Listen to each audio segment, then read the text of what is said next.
matter what happens, I want you all to stay together, and I want you to do what you need to do to get out of here. Don't worry about me. Help as you can if you can. But mostly worry about yourselves, okay? I'm not leaving you alone. You can do this. If anything happens, I want to know that you will be okay. I'll be safe.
Actually, he flips the conversation and he goes, I've noticed a little thing between you and Brett.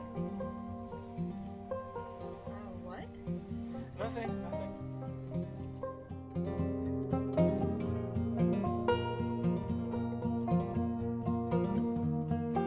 No matter what happens, I want you all to stay together, and I want you to do what you need to do to get out of here.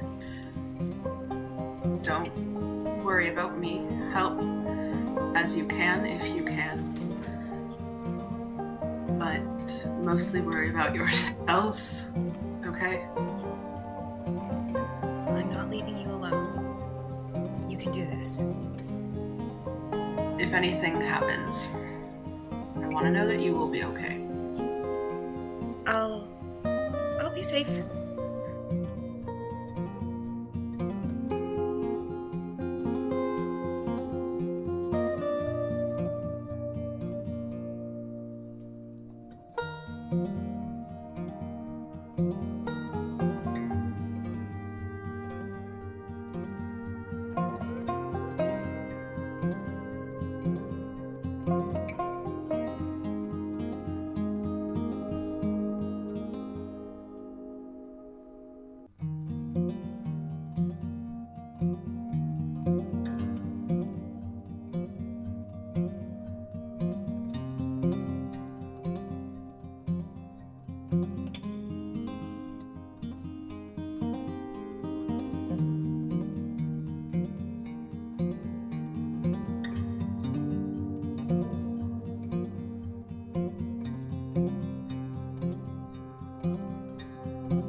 conversation. He goes, I've noticed a little thing between you and Brett.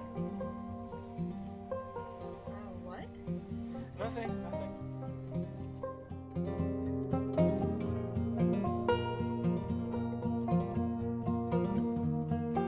No matter what happens, I want you all to stay together, and I want you to do what you need to do to get out of here. Don't worry about me. Help as you can if you can.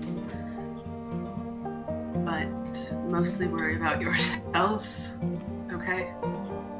I'm not leaving you alone. You can do this. If anything happens, I want to know that you will be okay. I'll be safe.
Alrighty, everyone.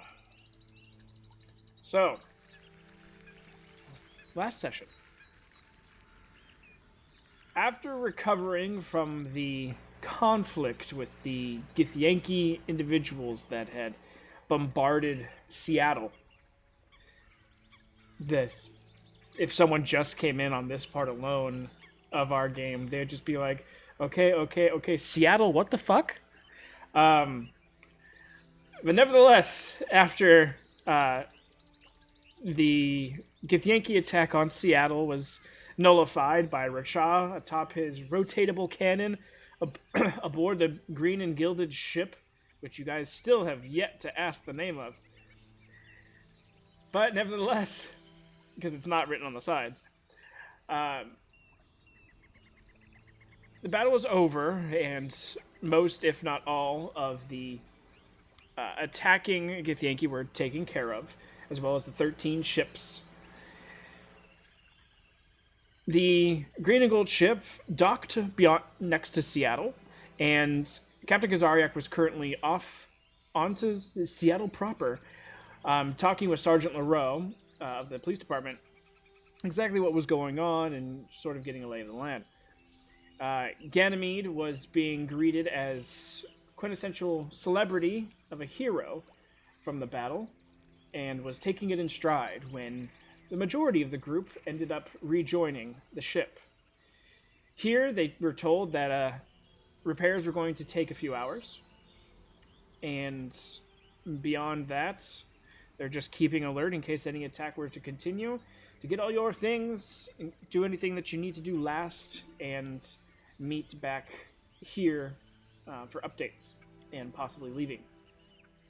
So, after not even a full conversation, but a very quick one with Ganymede, he was entirely interested in what Seattle had to offer, and decided to join you all as you guys went back into town. Here,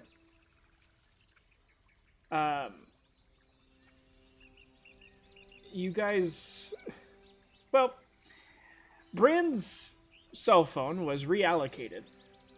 Whether by choice is another question.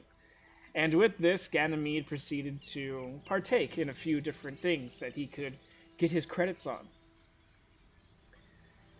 As you guys traversed back, stopping at Starbucks and a bakery, you guys eventually got back to the hotel room in which, well, celebration for after the battle immediately took effect. And with much liquor being gone through, liquor being ordered, and Ganymede being pretty much the instigator of the party, everything was in full swing until Ganymede left, saying that he was to return, but never did. Liquor was drunk, beer and IPAs were had, but eventually the group, did you guys didn't take a long rest, right? That's what I thought. Wasn't enough time. Did you guys short rest? We got a short one. Okay. I knew a rest was had. Short rest. Before you guys went down, I believe you guys got a messenger telling you that the ship was to be repaired and about to leave. So you guys went down. Still, I don't think you guys ran into Ganymede. You didn't run into him until you got back to the ship, in which he was flanked by a cadre of women, and he was taking his celebrity role to the next level. Unfortunately, not taking the women with him, and the rest of you finally boarding the ship itself. During this whole time, Rickshaw went with the group, found out what coffee was. Bad combination. But back upon the ship, repairs were made. Steel plates were added to the outside hull of the ship to reinforce it, as well as Rachaw's cannon got a little bit of an upgrade. So, you guys pulled away from Seattle. The ship swam through the astral sea for a little bit longer, before eventually finding its portal, relocating you guys back into Ixian waters of the Jade, or not Ixian waters, actually, it's the Jade Sea, so it's Sidian waters. You guys were not too far off from your destination, though. Your initial destination. From the westernmost island, 7 miles west, you guys were a little bit north of that location, so you guys started to direct towards said location. Only being given a few hours till you would actually reach it, so that's when the short rest was had and not a long rest. I remember now. As you guys slowly creeped up onto the area, the new navigator's mate, who did not want any help from Kaporan, she, rightly so, figured out the correct location and dimensions in which to go, gave the orders to the captains, and they pushed forward. What was middle of the day initially, as you guys moved through what looked like a curtain of light fabric, as the ship poured through it, you guys were greeted with a dark, starless night and a few islands out ahead of you, with one of them looking to be the remnant of a large creature of some sort, humanoid and skull-like appearance, with a large metallic object rammed through its head. You have been greeted to Death Island. And that's where we return. Currently, where the portal sits that you guys just came through, I believe I said 5 islands? Sounds about right. I have 4 written. Okay. Well, it is 5, but you can't see the 5th one because it's on the other side of Death Island. But nevertheless, the 5 islands that sit before you all are seemingly attached by a very thin chain of sandbar, with the main island in the middle. And some of these other islands are decently far out, so it's quite interesting that the little sandbar extends so far between them. But it does. The main island in the middle, the one that houses the skull of this creature, is obviously the largest, with the next largest island being the one to your far left as you've come in. And that one still only being about a little less than half the size. You can see many different buildings and such have been created inside the skull itself as lanterns and lights are flickering from within. The island with the skull on it is devoid of most trees and other vegetative bushes and such, but there are some, whereas the other ones are much more populated with this. With Captain Kazariak and Ganymede at the helm, they've got you here. This is technically as far as they go. Nori, turn into a seagull and go scout. So are we in like? Is it dark here or? Yeah. Okay. Yeah, it's like nighttime. As far as we can tell, is this place like almost exactly like the material plane? Like, is there any big differences from what we would expect, or is it just like its own area? I mean, as far as everything that you're seeing right now, nothing seems to be, especially with all the planes that you guys have been to so far, doesn't seem too far off from the prime plane. It's just there is no stars. There is no moon. The only light sources that are currently about are on the islands themselves. And then the ones that were on your ship that Captain Kazariak said to snuff quickly. Does that mean it's dark? Oh yeah, it's like midnight dark. Midnight So like a on a pocket dark plane? moon. Possibly, or there might be some other magics going on, or this could very well be somewhere else. You're not 100% sure. Yeah, Rachel would peek over towards, I guess, either the navigator or Kazariak and be like, plane of existence? They both kind of look at you, shake their heads, look at one another, shrug their shoulders, and be like, your guess is as good as mine.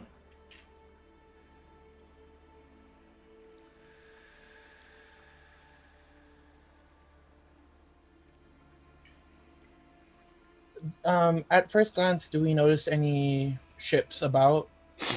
Oh yeah, there's hundreds of ships here. I mean, in our vicinity. There are hundreds of ships. This area that you're seeing is not very large. Maybe a few miles across. As far as in front of you goes. The distance between the islands, the farthest, because the main one's in the middle, and the one that resides the farthest away is the one directly to the first one to your right. And that one only sits about a 600-700 feet off the most notable shore of the main island in the middle. And you guys are only about a quarter mile away from the closest island, which is that front right one. Could I have, since we had like 6 hours beforehand, could I have at some point ritually cast water breathing so I could give it to everybody, just in case? Yeah.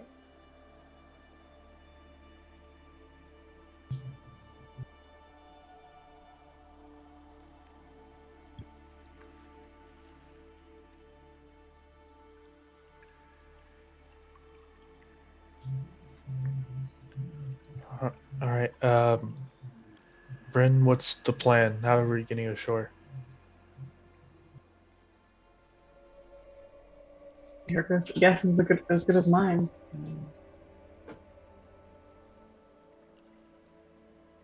mean, it doesn't look like we can hide since there's too many ships here already. I've got very limited slots. I'm not going to be able to do a whole lot. Like the whole carry everyone across horses, I can't do that right now. That might bring a little bit too much Yeah, I feel your tension. pain. We do have water breathing. We could potentially swim. Nori kind of looks at the water, which is like black and roiling, just like, are we sure? This was an emergency thing. Potentially. I would imagine there's some sort of dinghy on the ship that we could row in on if we really needed to. I'm glad you bring that up, Richard. We aren't getting any closer.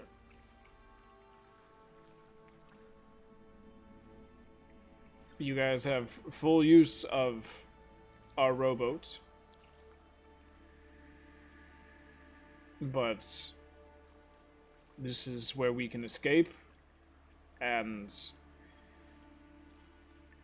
well, that's the problem with these top secret missions. You guys have a much better chance as a small unit to get onto the land itself and find out exactly the information we need, then return to us. Then we can launch some sort of rescue and escape. But us, as a ship, trying to weave between all the ships that are over there, that's not gonna happen. We have not created a sail with their insignia. We do not have their colors upon our ship. We don't have anything to obfuscate who we are. So we need to hide in the darkness and hope to God that it stays dark at all times.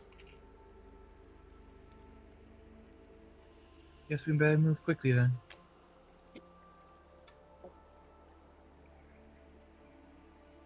As you hear psh, psh, as two rowboats get dropped into the water.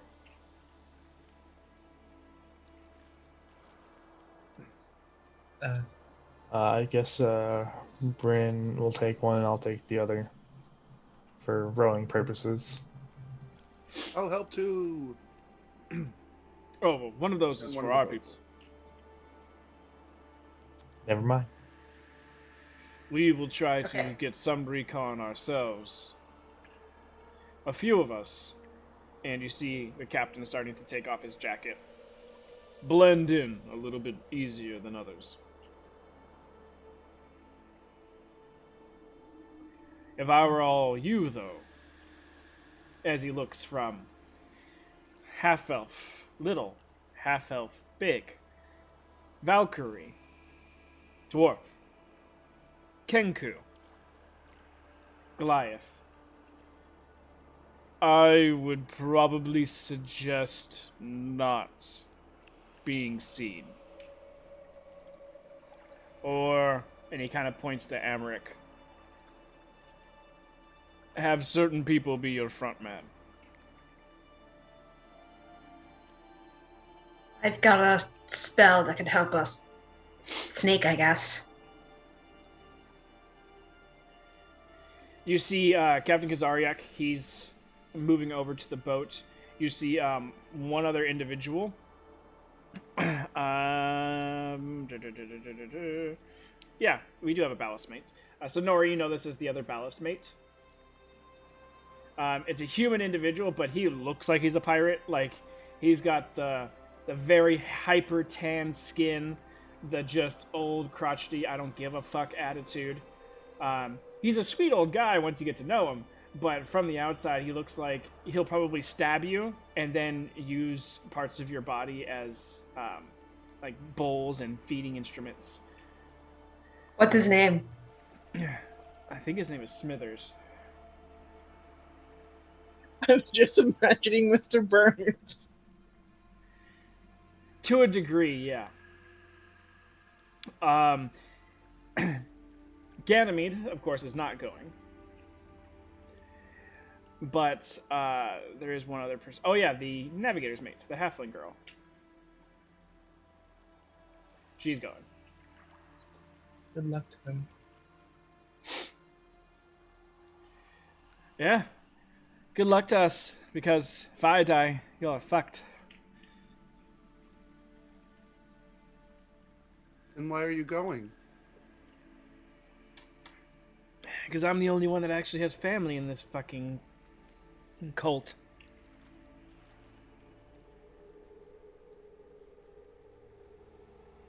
Interesting. So, what was your plan, Nori? You said you had something that might help. It's only one spell. It's Pass Without Trace, because Nori looks to, from Bryn to Amric to Polly to Caparin, who are all not stealthy, and goes, because I think we have some trouble with stealth in our group. And I say that with love. Warren is anti-stealth. Carl's not even there. I'm still Think- I'm still all for you turning into a seagull. So Chaw's on Kazariak's boat. Think of it like a shadow that follows me. And if you're underneath my shadow, then it's harder for people to see you. It's like their eyes go past you rather than landing on you.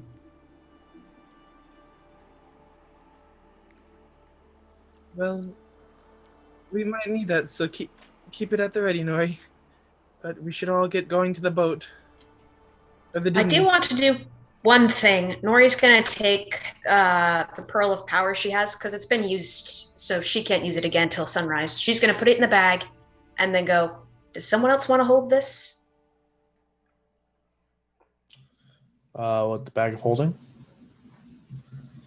Amric will take it if you're offering. All right. Hey, I've got a weird idea. Since they don't know who Amric and I are, and you guys have water breathing, can you go underwater and hold on to the bottom of the boat while we row in and sneak you in?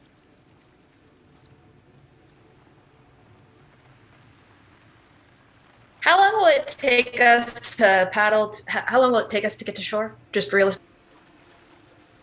It's only a quarter of a mile, so not that long.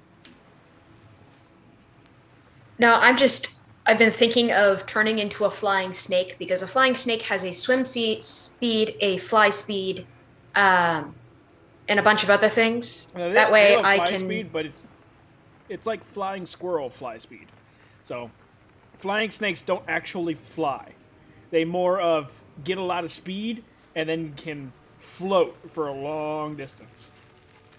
The D&D version rather than the IRL version. I know, but a snake, it's a little broken when it comes to creatures. It's like, oh, I can just fly and swim?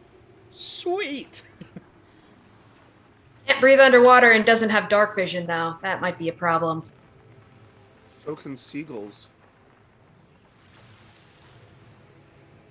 Let's be real. What's with you and your fascination with turning me into a seagull? It's good eating. It's not even a fascination. It's the fact that every place around here has seagulls, and nobody gives a shit about what they do, and nobody's going to shoot you out of the sky because you're a seagull. I mean, I don't know if this plane has seagulls, but most ports do. Yeah, I was about to Have we ask. Do we seen see? seagulls? Make perception checks. I mean, I'm sure they would have flown through the portal at some point. Nori, just roll with advantage or something. I got a 21. Oh. You see some sort of bird, but it's only at the islands. They're not out in the waters. So, unfortunately, it is a quarter mile away, so you're not 100% sure.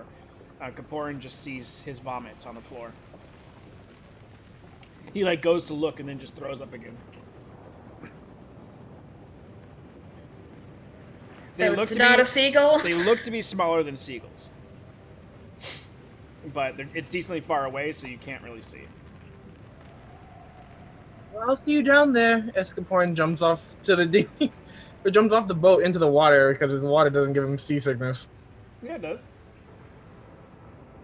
Swimming? If you're in the water and you're on top of the water and it's fucking doing that, you'll still get seasick. If you're underwater swimming, yeah, you're fine. One's going underwater. He just wants to get off this stupid boat. Is this how we lose Caparin to some sort of water monster? Yeah, you don't know May what my lives here. prayers finally be answered. Uh, There are no So mermaids shall we here. They're start just all rowing? mermen. wouldn't that be my downfall? Yep, Kapoor's just like, ooh.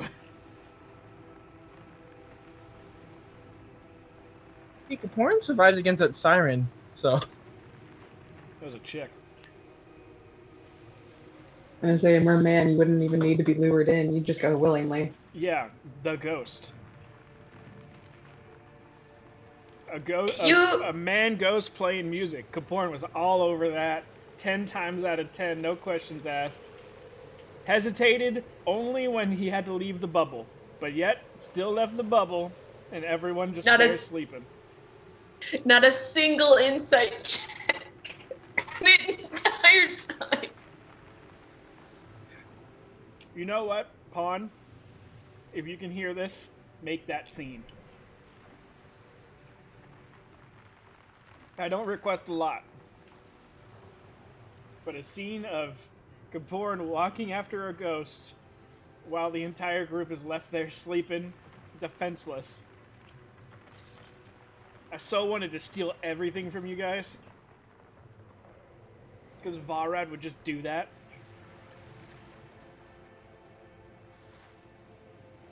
that was an amazing moment for Kaporin. Don't take that away from him. Oh, Pond, definitely do tell them that the giant cat creature was in the forest right next to them the entire night. No one rolled high enough perception. Yeah, that doesn't even fucking surprise me at this point. But luckily, it was told to watch Bryn, because Bryn's the one with the tattoo.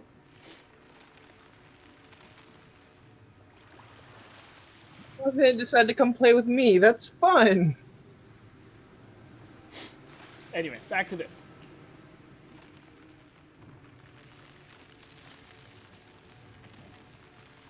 Kaporin is in the dinghy. Under the Even the dinghy or the water? Kaporin is next to the dinghy somewhere. Rachel will look towards Kazariak's dinghy and just be like, left or right? As you kind of like look over to look at this, because Ariak and them are already in their dinghy, and those that look over, you see that the crystal in Kazariak's chest start to glow a little bit, giving just a nice little violet light around, and you see that motherfucker just woof, woof, woof, and you swear his little rowboat is like picking air, like catching wind, as it just like woof, woof, almost cartoon-esque, as he is just manipulating the ship, and he's going to the left island. He's pulling a Smee from the end of Peter Pan. Yep.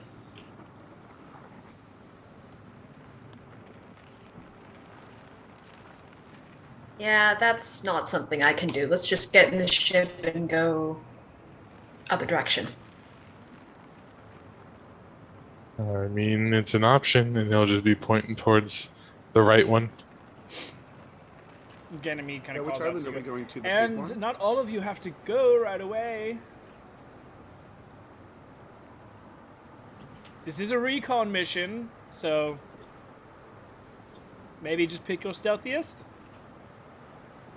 The bird and Nori. and the ones that can speak eloquently. I'm gonna stay on the boat.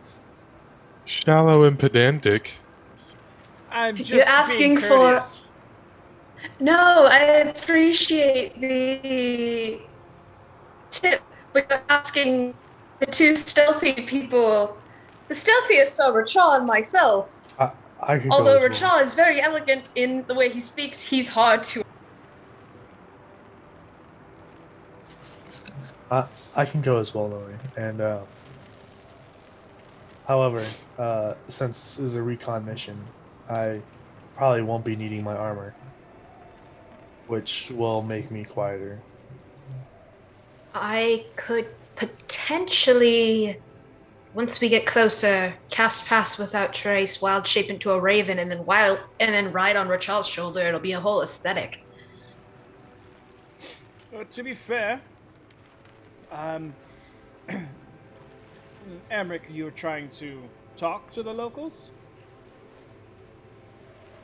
No, but I I think I'd probably be the last resort.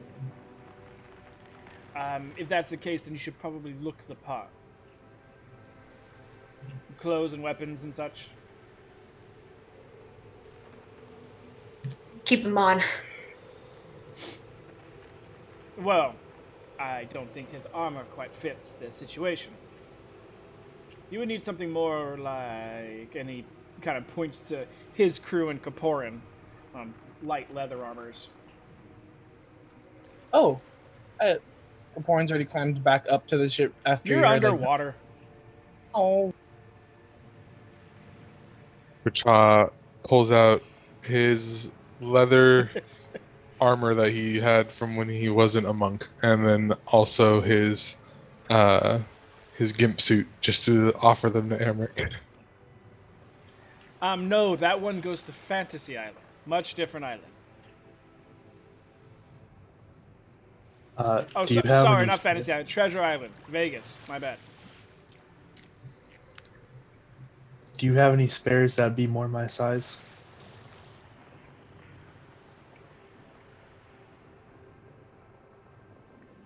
Well, depending on what part of Treasure Island you go to, that might just be your size. How close is it, sort of? Like, is it, how many sizes is it? The gimp suit? Well, like, my actual leather armor versus what Amric needs. Yeah, you're looking at putting a medium on an extra large. Could I somehow You could tear it use... up to fit, but it wouldn't give him any armor. I was gonna say, could I do like a split the armor into chunks and then use the gimp suit leather straps to then strap the armor together, kind of thing, sew it together? That would take a few hours of work.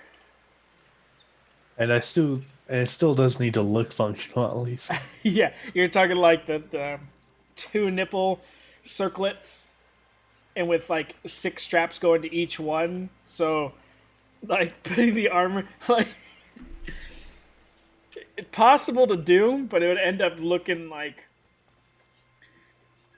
you're wearing this leathered chest piece with just 2 holes on the nipples. But luckily So for they've you, got one nipple, weak point. the nipples don't match up to Racha's nipples, so it just looks like 2 holes like in the center of your chest.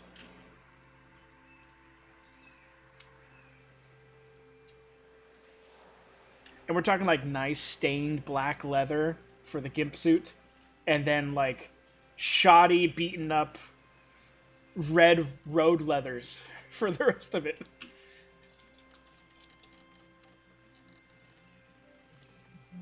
Nori, didn't Kaporin have something that he wasn't using? Yeah, don't you have extra armor, Karen? He's under the water. No. Nori will jump down onto the boat and then tap wherever Kaparin is, just to like come up to the surface, bud. yes. Like a mermaid. Amric needs to look the part of someone who lives here, meaning he needs some leather armor. Do you think you'd be willing to loan some? Because you're much closer to his size. I have this magic armor that I'm wearing. Why don't you come onto deck and we can talk? Fine. Nori will scramble back up. I don't know how much talking you're going to get done when he's on deck, but That's true. Should we leave him in the water? I just puke into the armor as I'm taking it off. Yeah, stay in the arm. Go back. This is so stupid. I'm sorry. Why don't we all just go down into the dinghy and then we just do it down there? It only takes a minute to get armor on. Yeah. So you all Kaporin. get into the dinghy, minus Kaporin, who's underwater. Kaporn has taken off his leather armor and throws it onto the dinghy. All right. As you put it on, it does adjust to your size, Amric. Did I need to clean it first, or is it It likely is in seawater. You gave him the rare armor? I think it's armor of acid resistance, right? Yes, it's armor of acid-resistant studded leather. I thought you were just gonna be giving him your old pair. I actually don't have that pair I think anymore. you sold it, yeah. Yeah. But technically, the whole thing with the loot also has its own armor that comes with it. Yeah, sorry. It's like I have extra armor, but there's no way it'd fit Amric. Child would dunk his head under the water and go, "Feel like tagging along?" All right. I put on the armor. All right. Want me to come or not?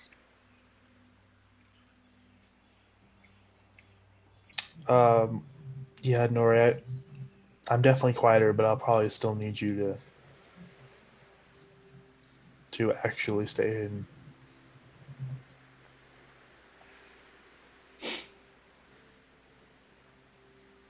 If you guys got to talk,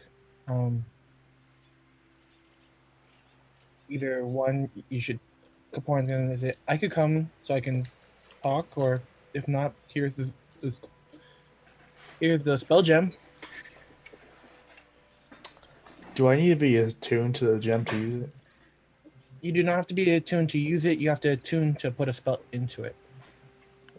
Amric will take the gem. Oh, that's glibness, so you'll automatically get a 15 to everything.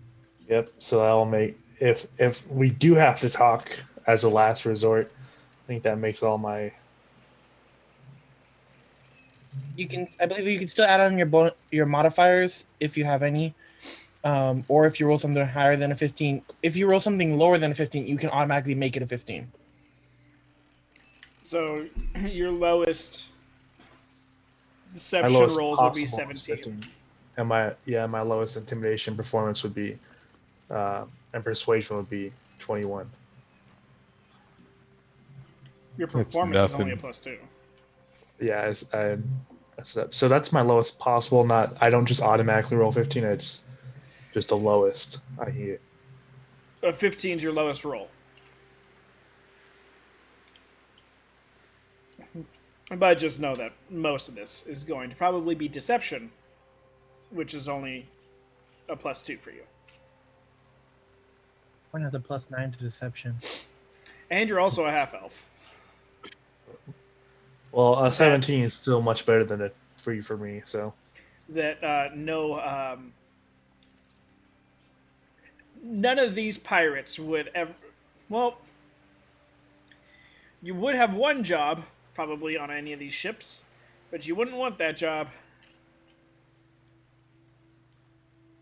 You don't want to follow in your mom's footsteps. Just saying, Rachaz would have a 25 deception if we gave him that thing. There's only so much that glibness can do. that's the only reason that Amric has it, is because there's only so much the spell could do. Yeah, Nori's there. Nori's there to be the little stealth beacon, and then Rachaw's the super stealthy one, and then Amric's there just in case we have to talk our way out of something. So, Kaporn, are you going with them? That's what Rachaw was asking.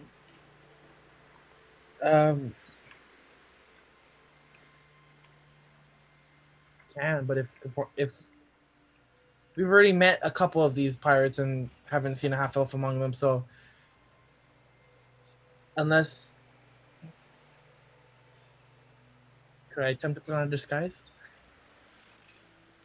I mean, Not you have at this the point. capability. Yeah, not underwater. Yeah, I mean, if I come onto the boat or the dinghy, can I? Is it possible to put on use my disguise kit? Um, You're gonna disguise yourself as a puking pirate. You know, I'm the just gonna stay on the ship. okay. You were cursed by a really rude wizard.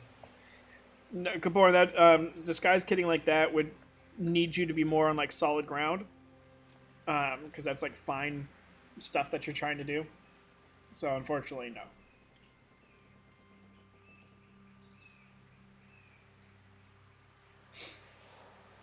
All right. Recon team away, I guess. So before we leave, what exactly are we looking for?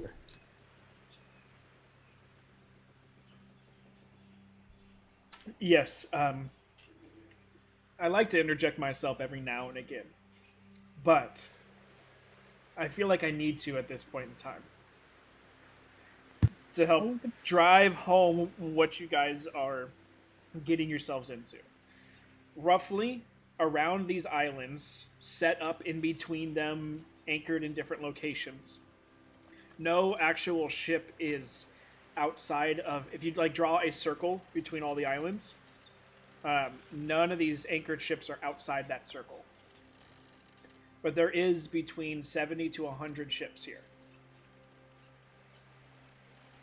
All of them roughly running the red and black colors and anchor and tie symbol upon their masts, the few that still have flags up. There's about 3 ships that are larger than the rest. You guys have seen one of these before. Man o' Wars that have their sails down, and you can see the emblazoned logo on the front. All 3 of those ships are near the main island.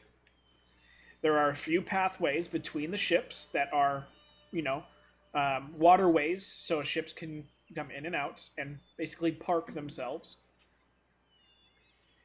But you see lights at all the islands, so that means that there's either abodes, shops, or whatever the case may be at each of these places. So no matter where you go, you're going to be running into people.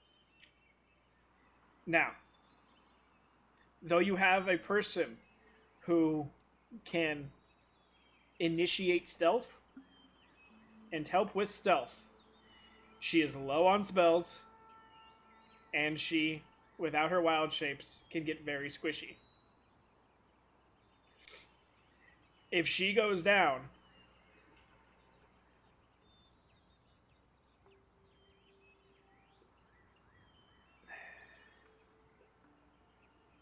Polly's on deck, so wherever she goes down, there ain't no immediate revivifying going on.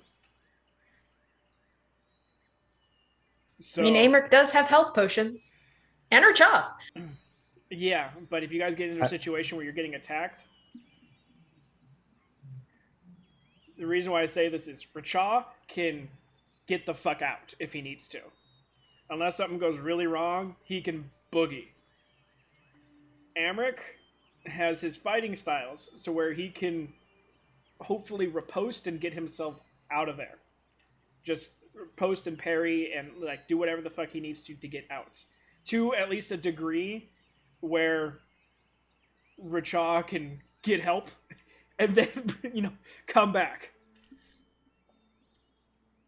With Nori being so low on spells, you guys are in a very precarious situation, as Racha would say. Okay. Just for full disclosure of what I have left, I have 4 first level spells. Thank you, Trenty. Those are all very excellent points, Val. But I spent an entire character trying to keep this group from going in over their heads, and I'm not doing that anymore. So let's do this. I have 1 second. I have 2/3. I have a 4th, and I have a 5th. For reference, Kaporin has only 3 first level spells and a 1 second level spell. So I'm not great, but I'm okay. Yeah, that's what's the scary part. Nori has the most spells of the casters. Whoever's leaving the boat is going to get a bardic inspiration, and that's Kaporin's one added help with this rest of this. But also remember, As far as your guys' interactions with any of these pirates have been, you have not come across casters.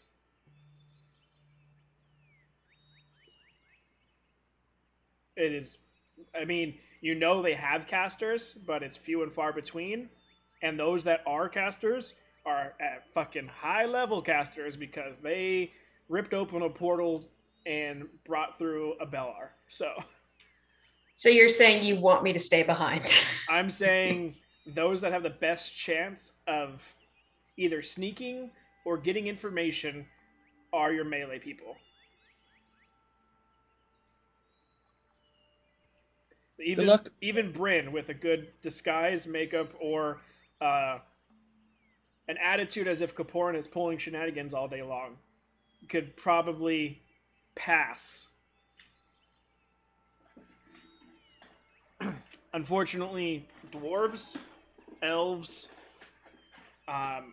they would not be able to feasibly pass off as a member. Like, this is more for your guys' sake in case you get run up upon. Yes, you can sneak through, and if the rolls are ever in your favor, you have a good chance at it.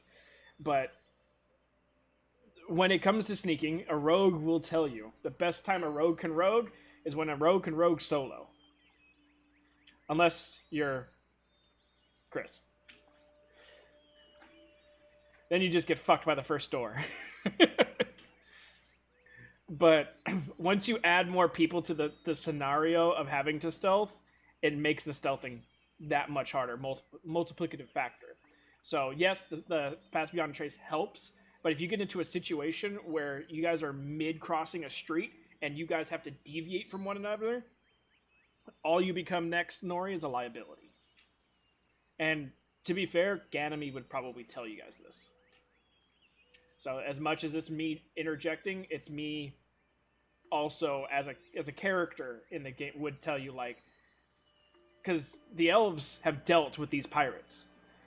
So though they haven't dealt with them here, they would say that Ganymede would tell you that there's no way around this. The only people who would have a shot at either being sneaky enough to not be seen or pass off as possibly a new pirate would be Amric and Bryn, and then Richaw being sneaky. Because Ganymede has seen how sneaky Richaw can be. When you're taking a shit and then all Or of a not sudden...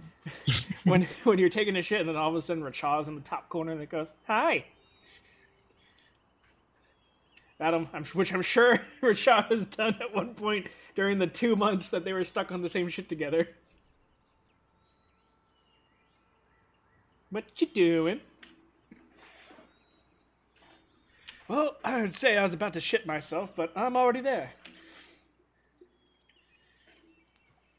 Whoa, write that down.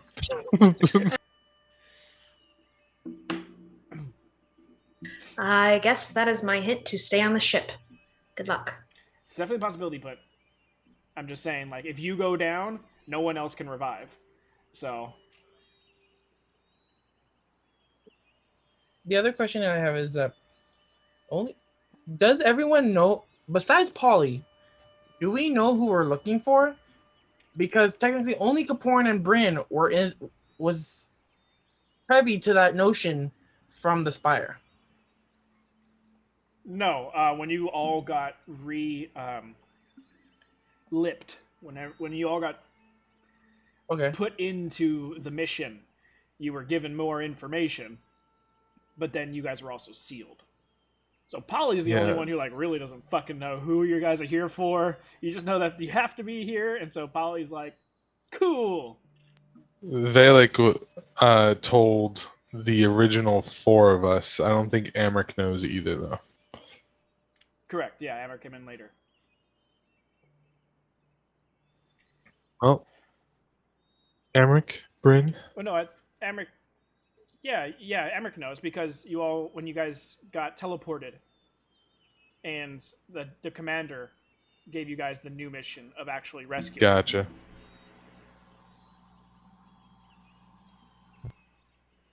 Amric, Bryn, want to go join some pirates? Sounds like a great deal of fun. We could always use another crow in the bird's nest.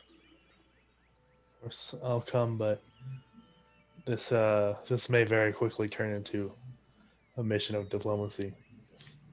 Not very good at being quiet. Question. Is my armor technically the Ixian military armor? No or no? Didn't you upgrade your armor? No. So you're still rocking the. It's just chainmail. Okay, so you were in that one group. Because I was in that in Floki's group. It's not. Yeah, it doesn't have any nothing insignias crazy. on Okay. it. But it's still more than any of these pirates would have. Question: my armor is magic. Does that mean it will change to fit someone else? Yeah. Yeah, I can give Bryn mine. I was gonna say just like do a little California girl front knot in the bottom of the chainmail. Little. You get the sense that if there's going to be any female pirates, they would probably be tougher than the male counterparts. So you're looking like Orcish, Goliath, probably very kick your teeth in type of women. So Bryn, just go porn the entire time you're there. Yeah, Nori will give Bryn her armor. It is +2 leather. If I may, before you guys go off, even though Kazariak has probably already reached the island, taken a few prisoners and is currently interrogating. Thanks. It's better to be ready than to go in half-cocked. Bryn, as much as I would hate this, especially for myself and my luxurious locks, pirates in general, and especially pirate women, don't benefit much to long hair. Can I do it? Kaporn pulls out his scissors. Kaporn has a disguise kit. Kaporn has scissors. And to be fair, though some are naturally blonde, Valkyrie women tend to have a bit more highlighted blonde than us mere mortals around here. So we might need to muddy it up a bit. Kaporn pulls out some hair dye and some scissors. Chaw just starts fluttering and dropping molted feathers everywhere. I don't know how, but he's gotten a chair that swivels. Kaporn, how'd you do that? Questions later. Action now. Let's get do this. While they're doing that, I'm gonna pull Amric aside. Hey man, I've been kind of saving these for stuff, but you know they're not really useful, but they might be to you. And I hand you a small pouch. There's like 14 gold worth of diamonds in here if you need to bribe somebody or something. I don't want to. I don't want you to waste them, obviously, but just in case you need them. You said 14 gold worth of diamonds? Correct. Kaporn rolled a 30. Thank you. I'll try not to use it and bring it back to you, but thank you. Yeah, no problem. Just, use it. If you need to use them, use them. I mean, that's kind of what they're there for.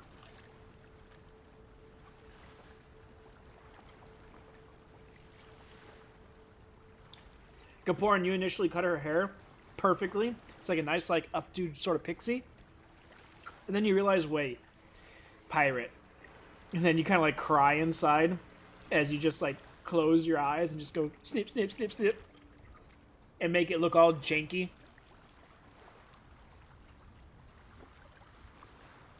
My best work and my worst work at the same time. As you're crying, you just start to pour some of, like, the brown hair dye into it. Maybe the brown will make it look better. And then it doesn't. Because her hair naturally won't take dye too well. So it just starts looking like Like some of it does stick, but it's like super streaky, and Well, now you're a dirty blonde.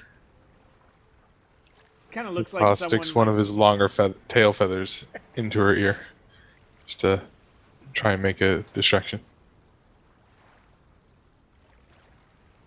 And then you get to her face and just start to put like some like dirt splotches on the cheeks and the face, and Good Lord, you guys are Ganymede's making me just want to shave it off. Ganymede's like, oh yes, okay, a little bit more right there. Yes, perfect. Richard, he kind of like leans down to you and kind of like looks you over very intently, and then quickly just pulls out a feather, one of your white ones, and then she puts it in her other ear. Symmetry, you know? And just fucking brushes off all the colors. Well, now that's just rude. He hands the feathers back to you, Richard. I stick them back in. Wait, do a sleight of hand check.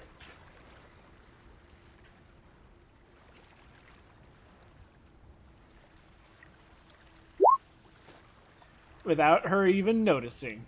Oh no, I meant back into my own body, like just have it lay back in my feather. Kind of fluffs his tail a little bit, and then, all right.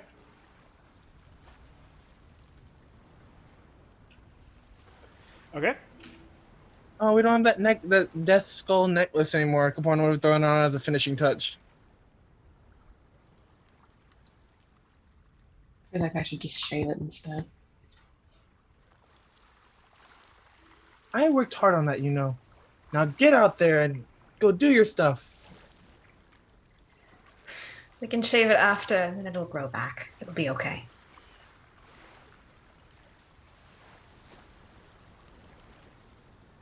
Or just call RX. RX, your new job is being a barber. Forget the wizardry part. You have another hair emergency you need to fix, sir? I kind of like it like this. Don't you? It's one of my better works. All right, so you three are going onto the ship. All right. Who would like to boat this bad boy? Can I give the three of them Bardic? This question. You can pick one.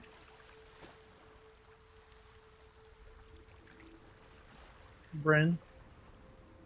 Okay, Bryn, you've got Bardic. What do you say to them as they start to coast off? Go strut your stuff and do my hair well.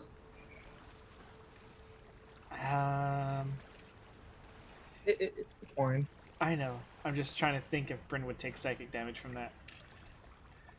Emmerich did. No, she's fine. All right, so probably with Emmerich oaring away, you guys start to make your way to the rightmost island. Correct? Or are you guys going straight for the big boy? I would have said the right one, so probably that one. Okay. So, you guys weave through some of the ships. You don't seem to garner any attention or any interruption as you guys make your way. You can see on the north side or south side of the island, a bunch of these smaller rowboats are all kind of tied up here. Seemingly no differentiation between them. It's not like they're marked or colored or anything. Kind of just haphazardly tied either together or to different stakes that are set up into the sand. So you guys can pull yourselves up to the side and anchor away. As you pull up to the beach, though, you see what looks to be about 7 or 8 individuals who all seem to be sleeping in different various states along the beach. Some, you can tell, were probably intoxicated at some point before falling to a slumber. while others seem to have just kind of set up their camp here, maybe preferring the sand as a sleeping arrangement rather than a ship. You see about 4 buildings currently within eyesight directly from the shore. 2 of them being very haphazard in construction and almost feel like a strong breeze would come by and knock it all down. One more, slightly bigger, seems to be decently well constructed, using something better than driftwood. And one larger building that seems to have the most action going on, as the doors are about the size of double doors, but there is no actual door to it, it's just a doorway. A lot of light pouring out from it, and a lot of noise and ruckusry happening inside. There are people milling about, going between the different buildings, walking past, going further onto the island itself. People peeing off the sides, and if you listen hard enough, there's some skin-on-skin sounds happening in different bushes and trees behind rocks, and it's just a grand old time. Tortuga. Think of Tortuga. Pirates of the Caribbean.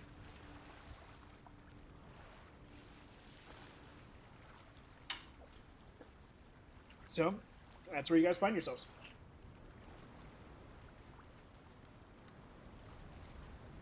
Divide and conquer. I mean, you always are gonna go off by yourself and go, get into whatever. So He he just sort of smiles and he goes, "Fuck that." so you're not gonna go and venture off alone? I'd also prefer not to get shot again.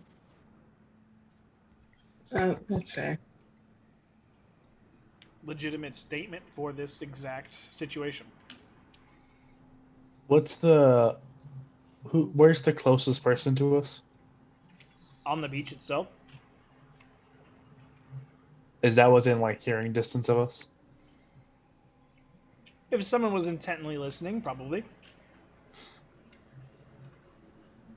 There Alright, is so, no excess sound here besides that pouring out from the largest building, which is like 100 feet away. Right here, you got the gentle lapping of water up against the sand, and that's about it.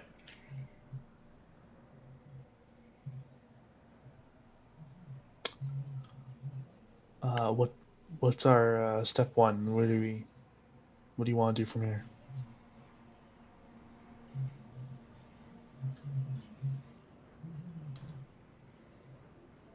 Information. Yeah, I just need to go figure out the islands, I guess.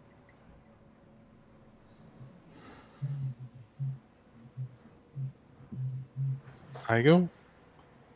You here?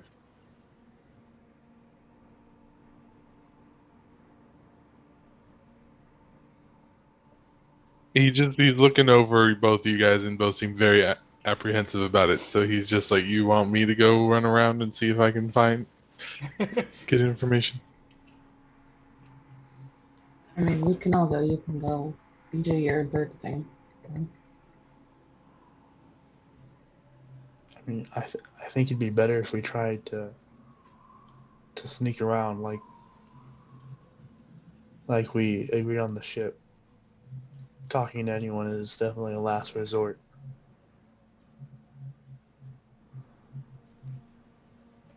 All right. And he'll start sort of creeping towards the buildings, and I guess try and like stay out of like the main furroways so that people don't really tend to notice us. And he'll be doing it as quietly as possible, but he also wants to look as nonchalant either. Okay. So you're trying to stay in the shadow, but if someone sees you, you're trying not to pull attention. Yeah, if somebody sees me, I don't want them thinking I'm gonna be doing something to fuck with them. Gotcha. Okay. Go ahead and roll a stealth check. Everybody else gonna be following me, or is it just? No, yeah. Amric's probably like 20, 30 feet away, but he looks the part, so he's full, just nonchalant walking. Yeah, Bryn would have done the same. Probably staying with Emmerich though, just as why not be? There could be two pirates. Okay. Get away from my wife. So, Racha, you feel. Luckily, there's a lot of shadow and a lot of darkness to really kind of blend yourself into as much as possible. Or even the more open areas that you have to curtail because you hear people in the brush and bush nearby. And you're like, and so you kind of veer back into like the main walkway. But even then, you're able to kind of like lean yourself and stay in pretty much perpetual darkness here. As for the two of you, you guys start hoofing it. Going up, you've got the 4 buildings. 2 of the small rinky-dink operations are left and right, and they're the closest to the beach. Then you got the medium-sized building and then the large one. Both don't have doors, but they do have light and noises coming from within. And neither of you two can see Rachel. That's nothing new, so Bryn's not expecting to see Retron until he's, right here saying hi. Until he jumps off the building and elbow drops somebody.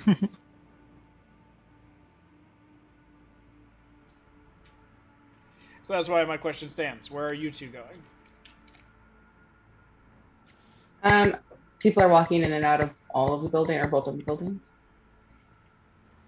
Less walking in and out, more of just perpetual noise from both. With, as you guys are moving towards it, the only real movement you're seeing is from the bigger one. People going into it. But you do hear the occasional like, "Roar!" from like many different voices coming from the main larger one in the middle. While you do hear like just rabblerious talking happening in the smaller one. Does it sound familiar to Richard? Because I'm about to be like, guys, this is another Fight Club. Let's go. Doesn't sound so much Fight Club-esque. Sounds more gambling.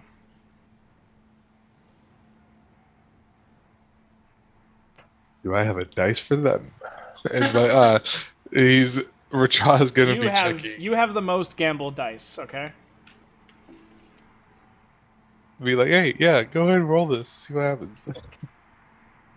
But yeah, he's gonna be checking each building one at a time, saving the last for the loud one for last, but still trying to avoid being seen. He instinctually rolls up another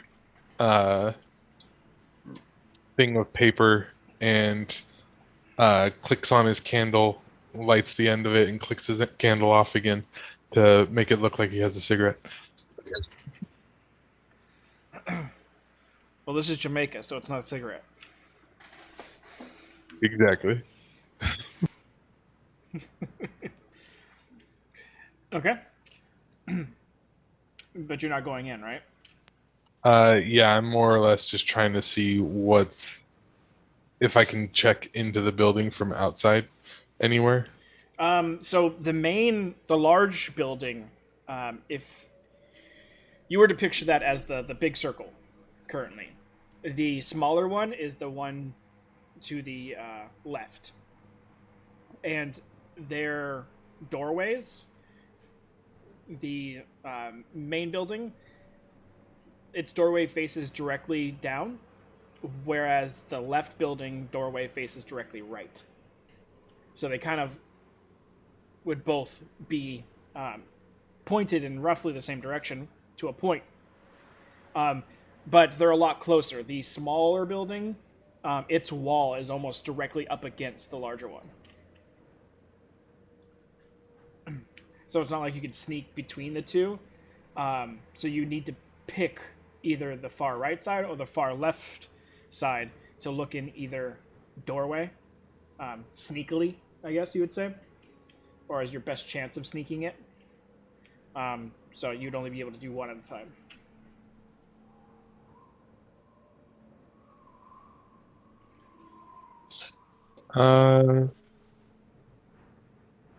We landed on which side?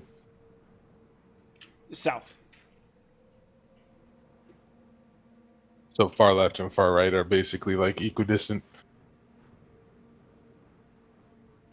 Pretty much. I mean, the far left would be closer. Yeah, I'd probably head that way then. Okay.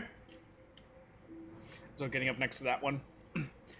This is the one that doesn't have the roarous rise to voice. This one is just more of a constant kind of... You could tell it's intoxicated talk. It's louder. What you're garnering just from being up next to it, there's probably between somewhere around a dozen people inside. And if you're going to sneak a peek, go ahead and roll a stealth check.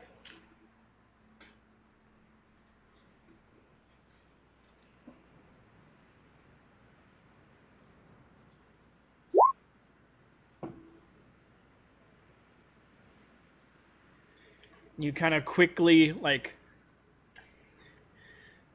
you get up next to the doorway and then you kind of, like, swivel your head around and just put your beak into the door and then kind of and then look inside.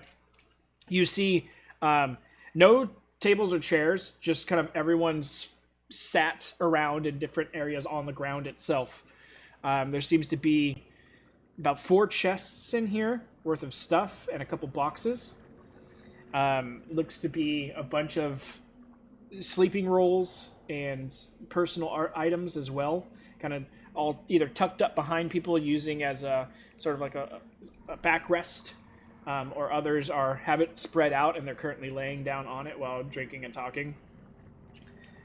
You see about 4 women in here, 2 hobgoblin, 2 human. All 4 are completely naked and kind of... The hobgoblin women seem to be more respected,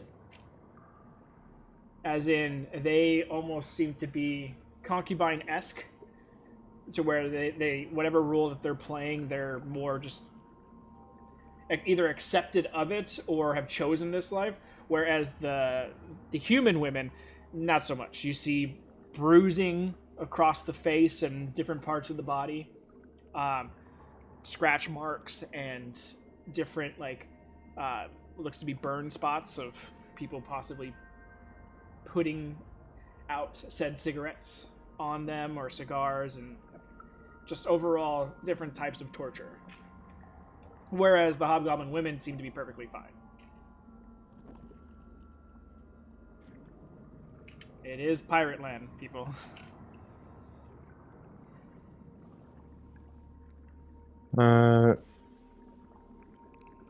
Feels like... So the people are awake in here, or is it just... Like I said, it sounded like over a dozen people in here talking. Oh, I thought this was the smaller building. I thought it was this just is the the smaller bigger building. one. Oh, okay. No, the bigger one sounds like between 30 to 40 people. Gotcha. Alright, he'll make his way around then, avoiding the major thoroughfares still, of course, and then try and check, like, double back towards the boat-ish, see that Bryn and Amric are gone, I assume. And You would have seen them come, because right about now they'd be walking up to the place in question. Which buildings are you guys going to? If Amric had to choose a place to try and blend in, it'd probably be the bigger building. Yeah, Brenda would go along with that. Okay. So, Racha, as you're starting to leave the smaller building and circle back around, you see Amric and Bryn walking towards the larger one.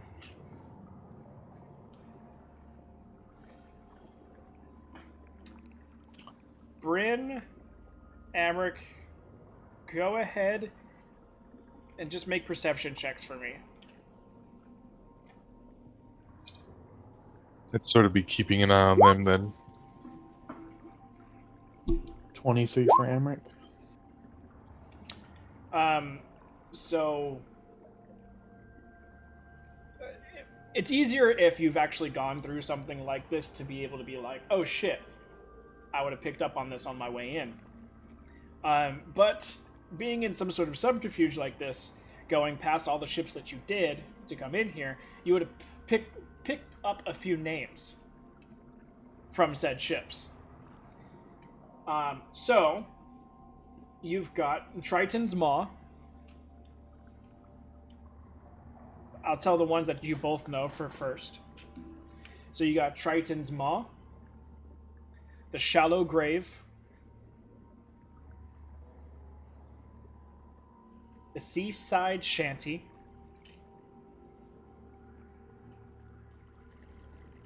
and the Kraken's Toothpick.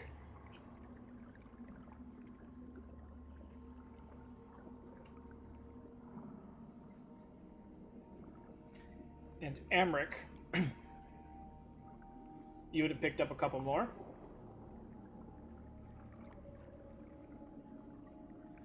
Dangerous Waters,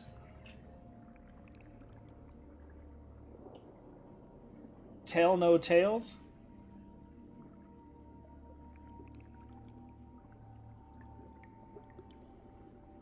and The Void.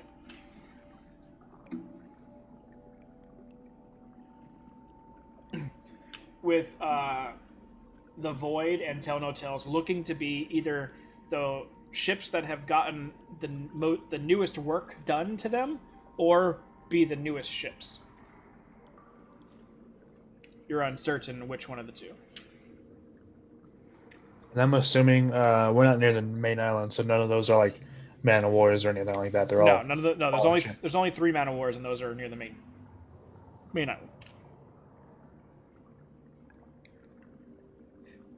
So, now with that in the back of your minds, just so you have extra fodder in case you get questioned once you come in. Because first thing people are going to do when they don't recognize you is be like, what ship do you belong to? Which, like I said, if you guys had been through this, you would know we should probably figure that out before going into a den of pirates.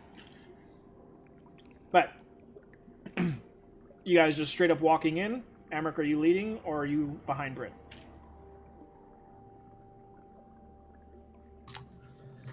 I suppose. I mean, all Amric really knows right now is that at the ship they kind of pointed him as the point guy, so he's leading. Okay. So, No, Bryn's gonna go in front of him. okay. She muscles her way past you quickly as you take a single pause.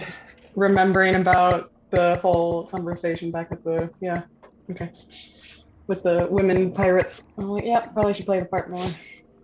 Okay. Pushing the man with glibness behind you, you guys move forward. I'm just tugging your chain here. Okay. So, with Brand in front, you push through, and the brightness of the light kind of makes your eyes like adjust for a second, so you kind of blink it away. And in front of you, you see what looks to be about 7 or 8 tables. Only 3 of them seem to be of like quality make. The rest seem to be very haphazard driftwood, excess wood from repairs, like nailed together. If they had duct tape in this world, it'd probably all be duct taped, which might work better than the nails that they've used. But nevertheless, plenty of people sit at all these different tables. You're seeing Goliaths. You're seeing massive amounts of hobgoblins. You're also seeing, though, Here you've got. Let me make sure I got the right island. Yep.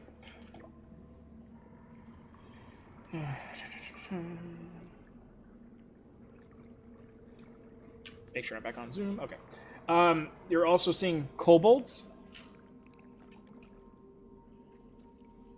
And you are seeing Triton.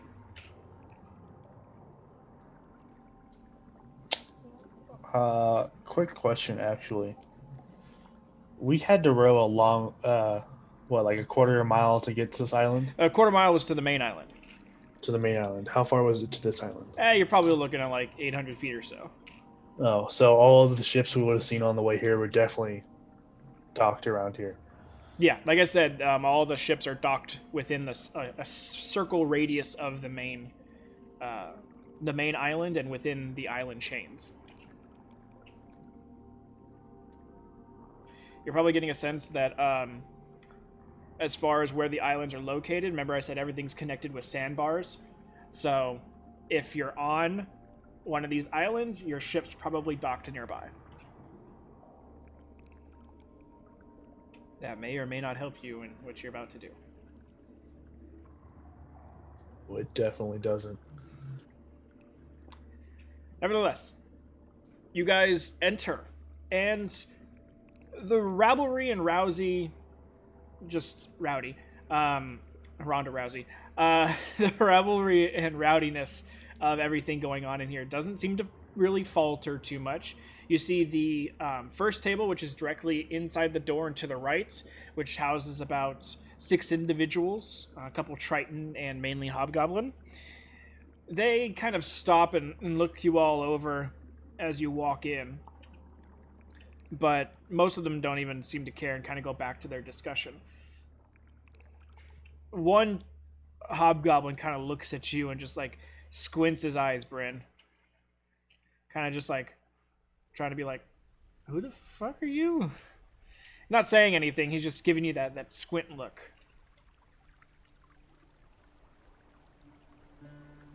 There's a bar in here, I'm assuming, yeah? There isn't a bar, but there is what looks to be about 4 kegs lined up on the left backhand side, which there are 3 individuals who are just continuously tapping the kegs and filling up drinks and handing them out to people. She notices that he's staring, she'll squint back at him like, who the hell are you, kind of thing, back to him, and then go towards the kegs. Kind of just continues the squint and then like slow wipes his mouth from the bit of extra ale that has poured down the side. By this time, Richaw, you've cut around the outside of the buildings and are starting to peek in if you wanted to.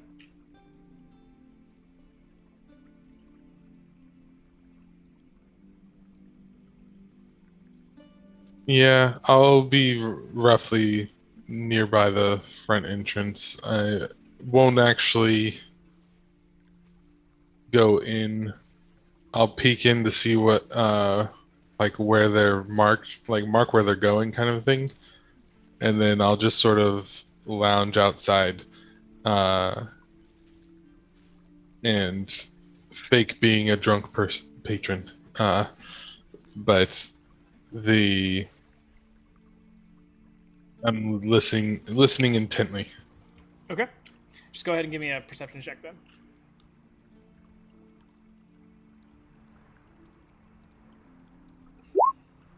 Alright. Bryn, you start walking over to the casks in the back. Amric, are you in tow? Yep. Gotta get myself a drink. Roger that. You got your mugs? I do. But only 3 of them. Oh, okay. Alright, Bryn. So with Amric directly behind, you walk over, having to like squeeze between 2 of the tables, 2 of the more shantily made tables. You kind of bang up against the back of one of the Tritons, who kind of like turns around and just slaps the last bit of grog that he has inside of his cup at you. Not a whole lot, he's pretty much down to all of it, but a little splash kind of cuts across like the lower part of your chest. And he's like, fucking watch where you're going, bitch. Just gonna ignore him. Just get her drink. You start to walk by and he just smacks your ass. Yeah, we're ignoring it. Alright. Yeah. There you go, right, tight one. Amric, you kind of cut by as well. This guy saw you coming, so he leans out of the way. And he goes back. Starts. Give me a perception check, Amric. Bryn, you get up to the casks. The individuals here are all hobgoblins who are cutting open. Yeah, you don't hear anything, Amric. Who are all pouring different drinks for everybody. You kind of come up to one. The main one looks to be a little bit older. It's got some silver going around the different portions of the face. And kind of stops and looks at you.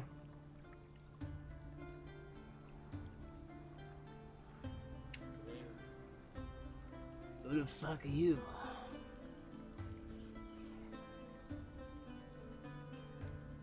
Why the fuck we letting humans in here? Not a human. What you got a collar on?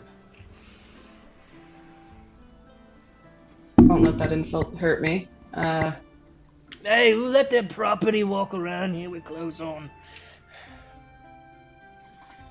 Again, not a human. Oh yeah? What are you then? Pretty human to me. Wouldn't you like to know? Well, we can find out, can't we?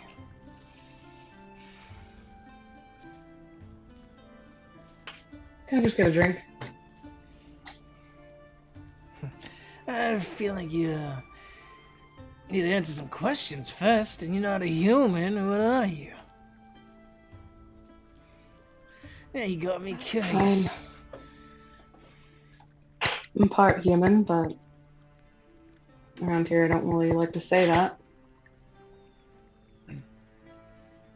What else are you, part mermaid? Obviously. You're too pretty to be a mermaid. Answered your question. Can I get a drink now? Sure, I'll get you a drink.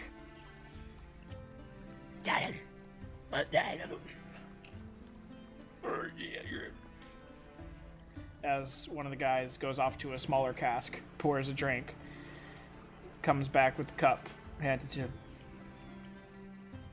Have a good night.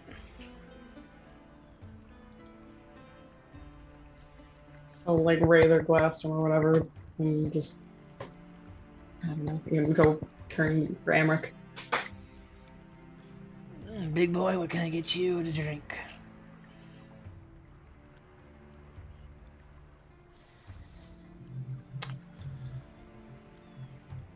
Just start with something strong.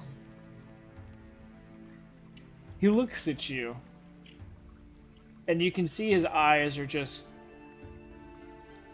smoothing across your face. And you've seen this before. Whenever usually someone first meets you, it's one thing when you go to places that aren't used to dealing with Goliaths. And then it's another when people are used to dealing with Goliaths. This is them reading your tattoos, figuring out where you're from. Because your tattoos always tell a story. And they usually can, if someone can read them correctly, they'll know where you're from, at least regionally, and what you do. So as he starts to read your eyes and all the connective tattoos that he can see, Don't get mountain Goliaths in the crew much.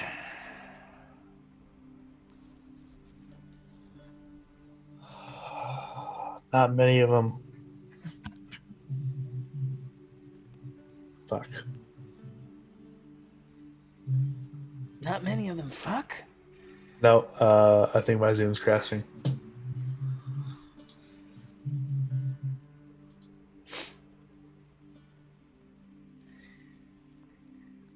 Hey, somewhat human. You guys got on still. I'm just kidding. You don't have to respond to that. Yep, that was the perfect moment for that to happen.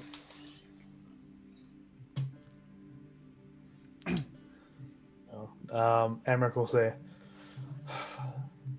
not many of them can accept this life.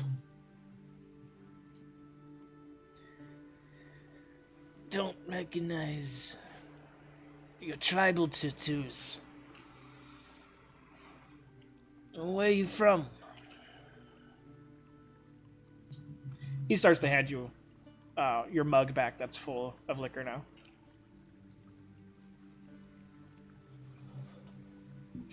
Far to the north. A lot farther than anything you'll see around here. You haven't been sailing with us too long then. Tell me, what crew are you with? Not many captains would take on the stigma of a mountain Goliath.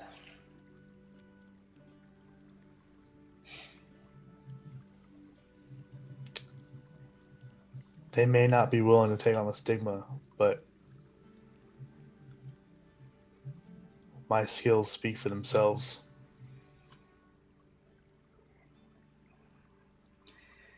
A lot of big talk for a safe haven.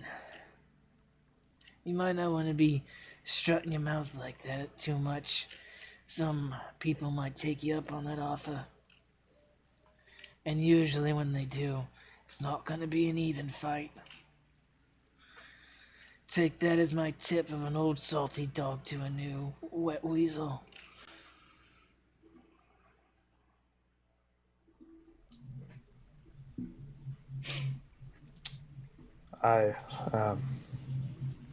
Advice is appreciated. You might also want to tell your part human lover over there. She's looking the wrong way to get stabbed really quickly. And I'm not always talking about metal. It's not a safe place, especially for someone who likes to talk that much.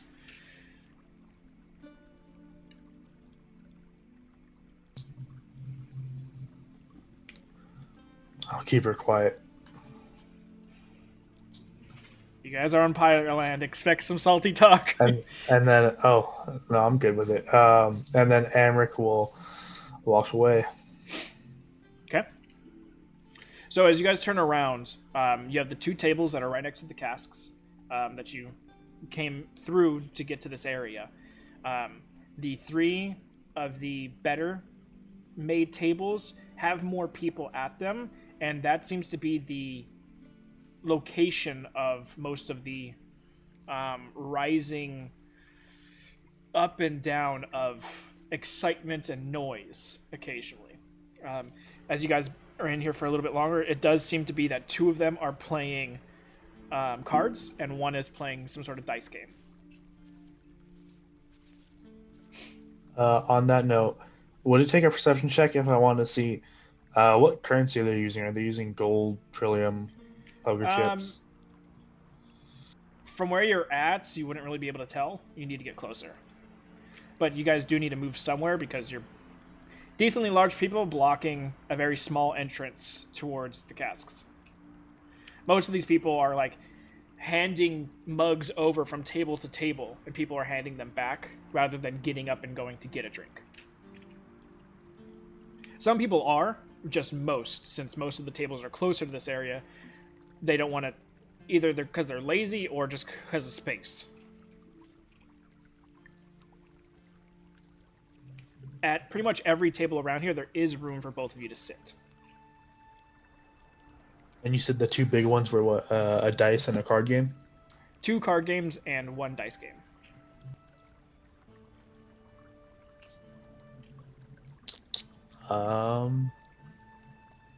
Emmerich will head over to the dice game. Okay, over to the dice game. Dice game is the furthest one. If you were to picture the tables, how they're set up like a horseshoe, with the opening of the horseshoe being the opening of the tent, or not the tent, but the building. And then, if you were to come in through the opening of the building itself, the casks are off to your left. Between, if you started with the closest left table of the horseshoe, that would be the first number 1 table. Between the second and third table is where the casks are. Around the outside of the horseshoe and on the inside of the walls, it's just a bunch of random piles of boxes, equipment. You see plenty of swords, metallic, you guys know them now as guns, also are perched in different places. All those seem to be behind people where they're sitting. So you're guessing they probably just put their stuff there while they're sitting and drinking or playing games. But going to the dice game, that would be the 6th table. Bryn, are you following? Okay. Yeah, she doesn't want to separate. Okay.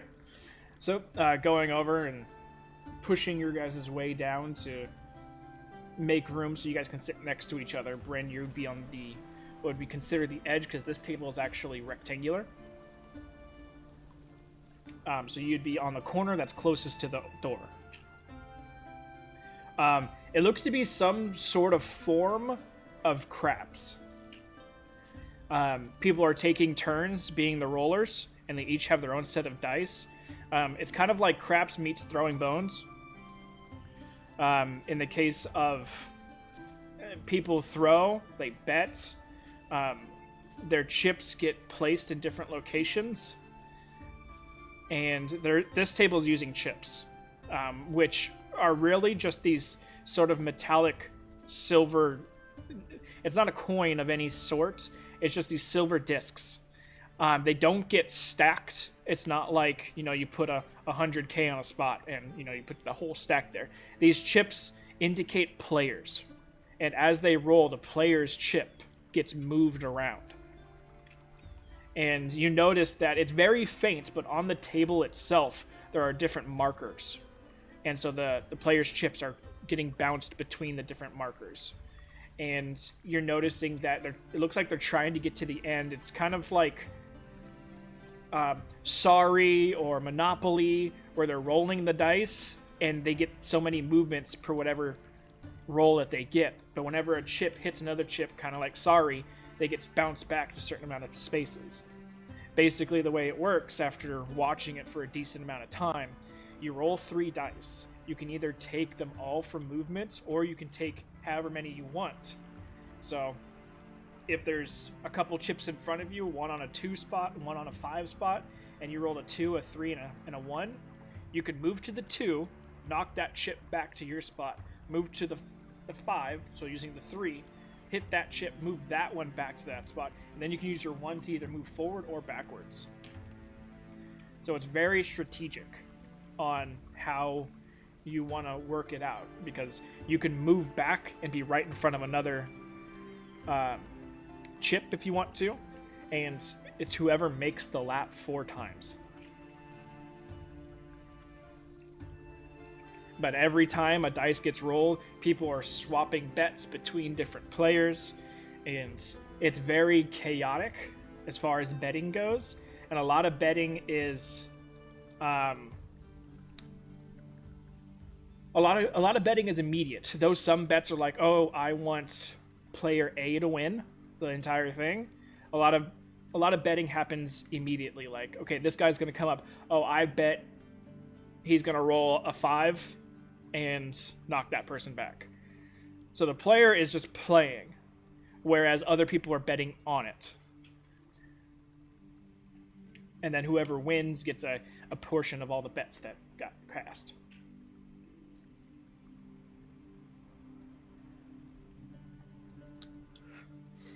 So after a game gets played, a certain Triton individual wins.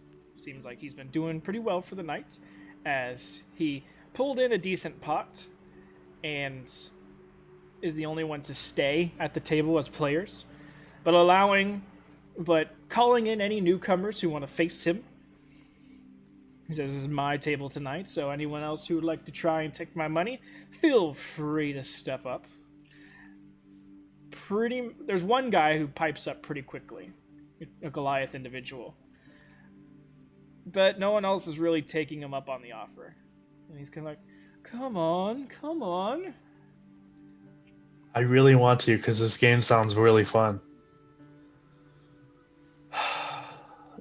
Was I able to tell from the last round what the? I don't even have any chips. Oh wait, you said what the buy-in was, like if there was any sort of buy-in, or you just looking at the whatever he got, looking between everyone who is betting, it looks like they're passing around gold, copper, electrum, silver.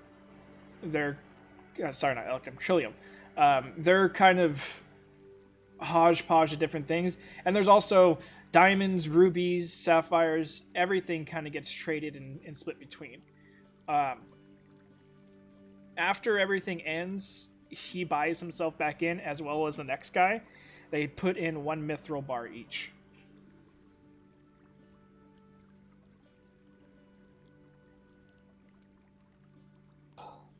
that's a no from me, sir.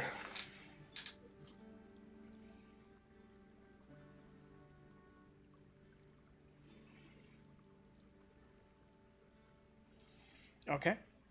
After a little bit of waiting, and he kind of boosts his voice out to the other tables, someone from one of the card games comes over, throws in a mithril, and the game begins. It needs to at least be 3 people to start. And the chaos resumes. There's a reason why this table is a little bit more sporadic as far as the cheering and everything goes. It's more of the immediate bets that kind of pay out, that people kind of get pissed and just, "Oh yeah, oh fuck," and kind of storm away. And this table has the most movement of people, because people are always either winning or losing money quickly and kind of walk away or bring friends in. But you guys sitting down, it's no one seems sitting here. No one's really giving you too much attention. Bryn, have you drunken your drink at all? No. She has acted like it, but no, she's not actually gonna fucking drink that shit. Couldn't trust that guy. So you just picked up your cup and poured it against your lips and just held Wait, your not mouth even. We pretend. I don't even get that close. Okay. She's like, no, this guy probably fucked with it somehow. You don't take a drink from a man like that. Bartender will remember this. Well, that sucks to be it. You could have done something but drink. You don't trust people like that. So you guys are sitting here. Racha, you're lounging outside, keeping an ear out.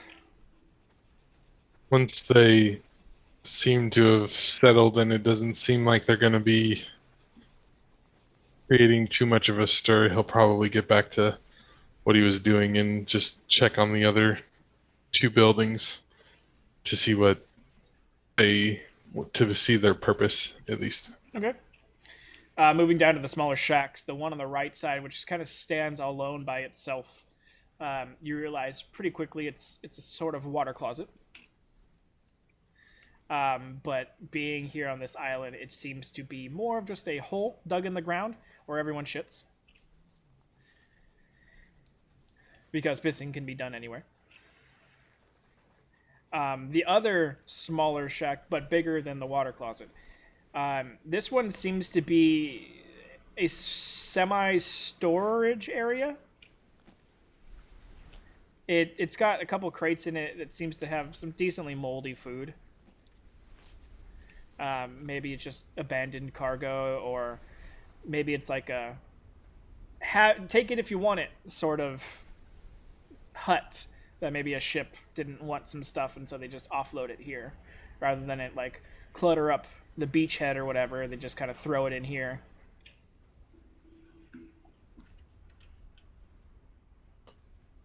Anybody seem to like man it or anything? No. You've seen a couple people come in and out of here, but no. Did the people going in and out seem to be like storing their stuff here, or is it more of like they went in holding something and came out not holding something? Nothing extra than the stuff that they had on them. At least so it seemed. They also, had their own backpacks and such, so could have, could not have.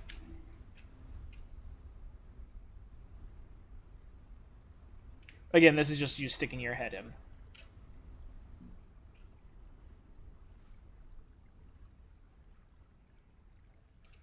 And this is the one that's like right up and against the place. No, the bigger building. The medium and the big building are the ones with people inside. The smaller shacks are separated and away from each other. And so the medium one's the one that's against the big building? Gotcha.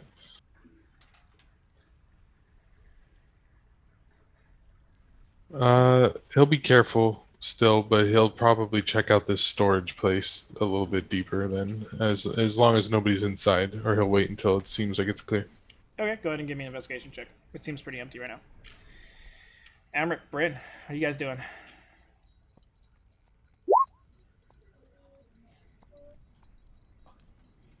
Amric's gonna lean over to Bryn and kind of just like not whisper because it's loud in here.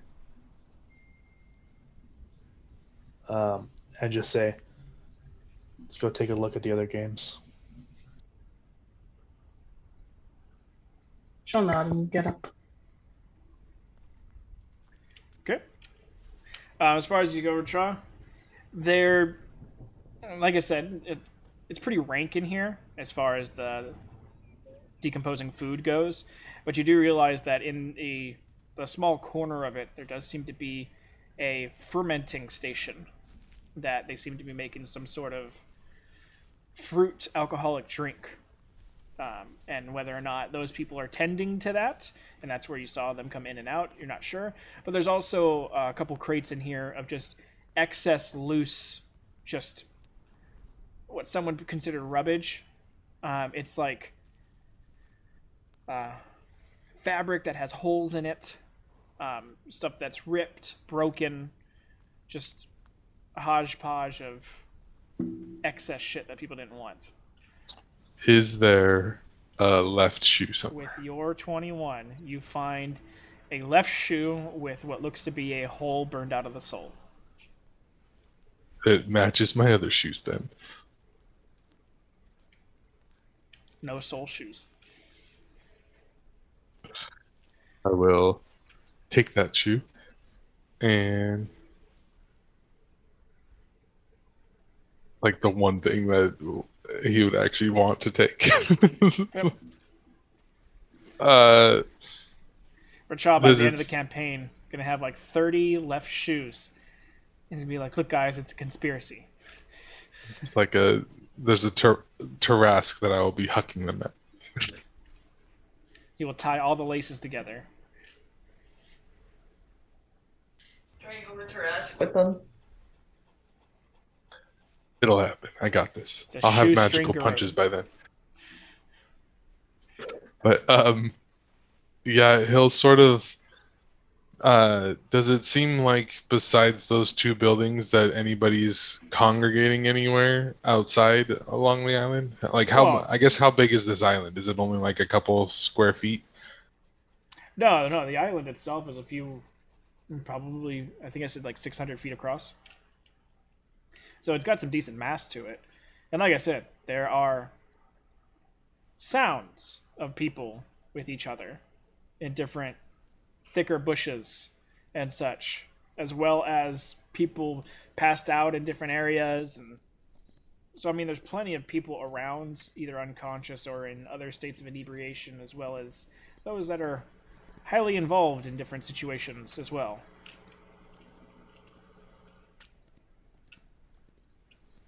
Uh, can I actually go and was there any like available fruit wine or whatever you were saying? Oh, fruit alcohol in there or no? Already fermented. Yeah, just like a bottle or some sort Oh, of nothing's already done. pre-packaged. No, you would have to tap it from the bottom and see if any is ready. Does it seem trapped? With your investigation check, no. Um, is there like a container somewhere nearby in all this rubbish? Um, in the rubbish pile, I'm sure you could maybe not a container. Yeah, no, this is all pretty much trash, so you're not going to find anything that's going to be watertight.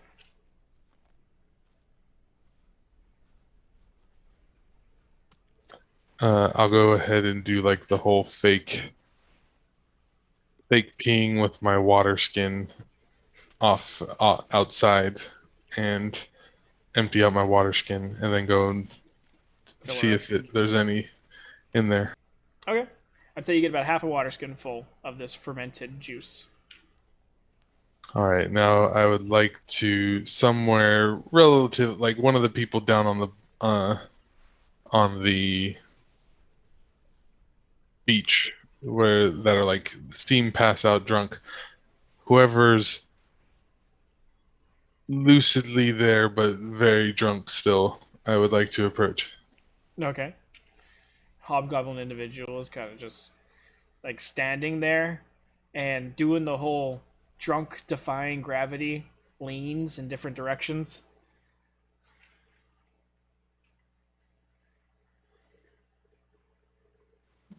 Is he like staring out into the water, or is he He's staring just like? staring. He's staring like kind of like up at a 45-degree angle. Can I sort of just like walk up next to him, faking a little bit of drunk myself, hoping that him being drunk is gonna make him not suspicious that I'm a bird, and go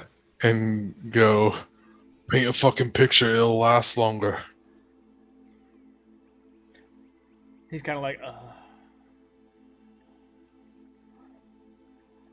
but I can't write.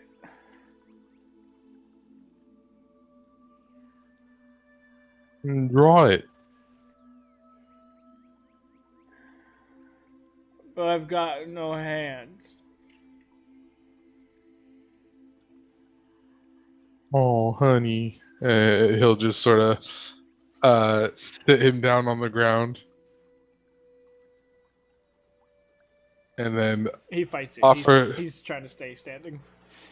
Okay, he'll offer him the water skin as he's gesturing to sit down on the floor, and then splay out with his calligraphy supplies a piece of paper in front of him, Hold on. You gave him the drink.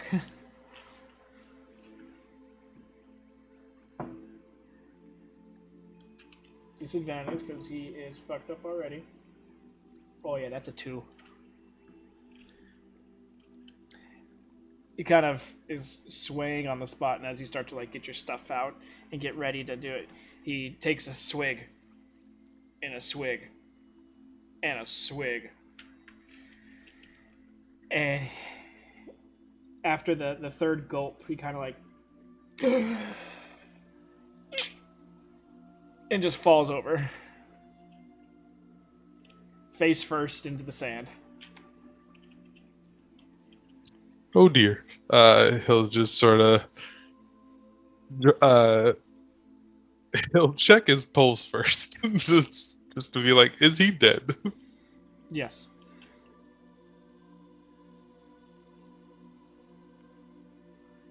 Man, he just sort of like hands up. I was like, well, fuck.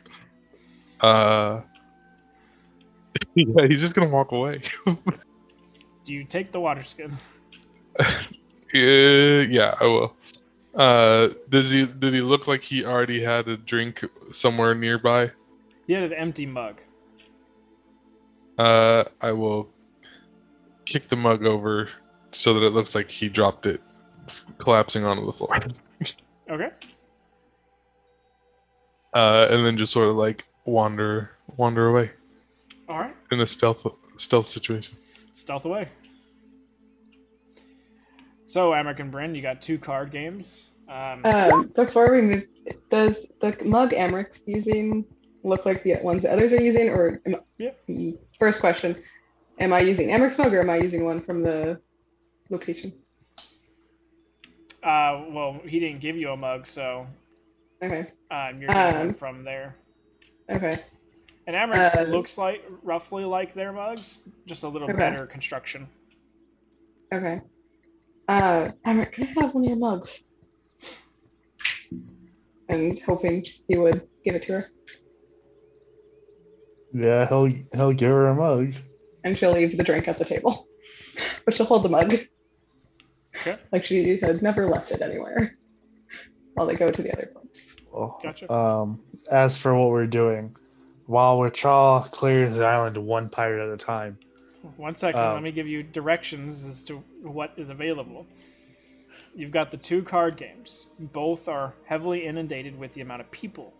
Not only are there people sitting at the tables, but there's also people standing around, kind of blocking views from each. All you know is that there is a card game from the people that are sitting the closest to the middle of the room. You see them pick up cards. But a lot of people who are sitting are part of the card game. There are seats at each of the tables, but you're guessing that if you're going to sit down at a card game, you're probably going to have to play. I would like to start off by hovering around the card games to also, once again, find out what the buy-in is. You've got the card game that seems to have the most amount of people around it, and then a smaller one. Which one would you like? The one with more people. One with more people? Okay. Bryn, you're with him? So you're trying to hover and like any guy at a bar on a Friday night trying to get the bartender to get them an order as girl after girl goes up to the bar and gets their order done almost immediately. You guys play the whole game of trying to shuffle around the outside of the group to try and elbow, shoulder, nudge your way into an opening. Sitting at the table, this one's decently large, slightly oval shaped. There's about 9 individuals currently sitting down playing a game. It looks to be what we would call Texas Hold'em. And there's room for about 4 more people to sit down at the tables as well. There's one person who, from where you guys come in, which would be like the northern side,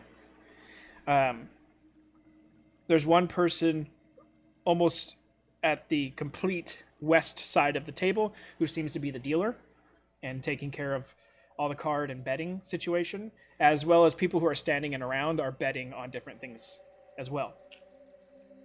The people currently down here playing are 4 hobgoblins, 2 Goliath, an orc, a triton, and it takes you guys a moment to kind of like check yourselves as you swear you see from what you would consider when you first met him, Racha, sitting at one of the seats at the table.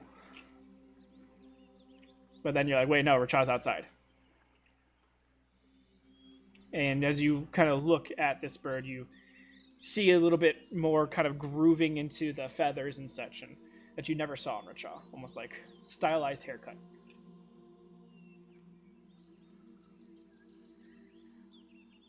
I don't suppose I would recognize this Kenku. None of you do.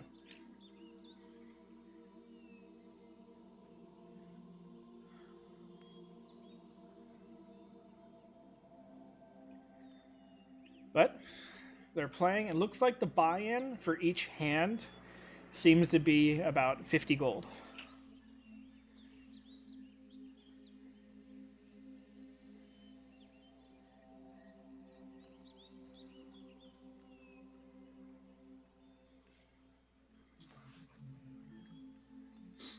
And there's room for, you said 4 more? 4 more people to sit down, but it doesn't seem like anyone seems to be taking those seats.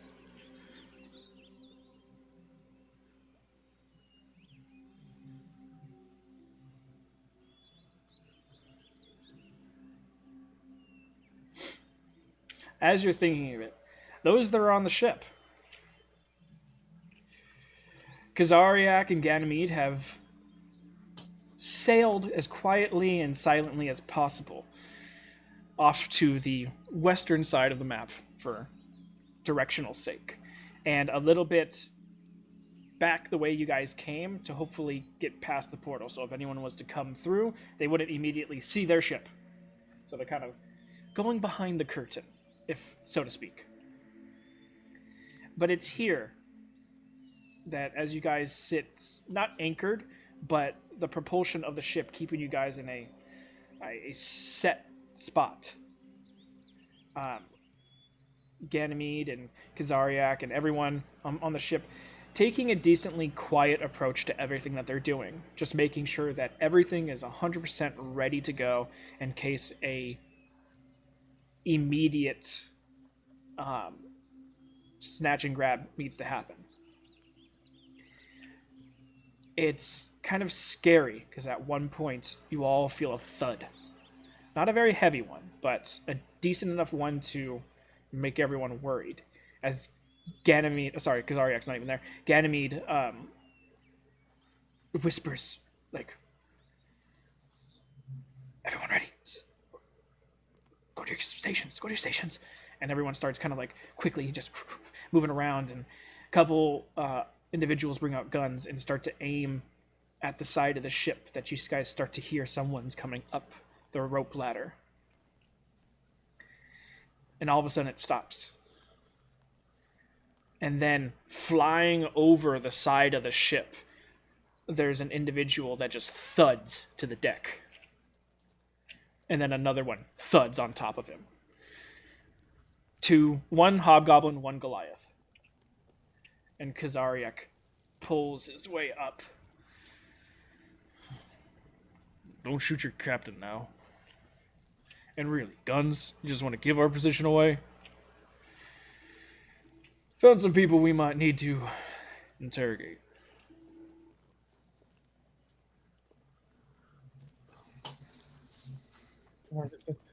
Shall we tie them up? No need for that right now, but which one of you all likes to do the talking?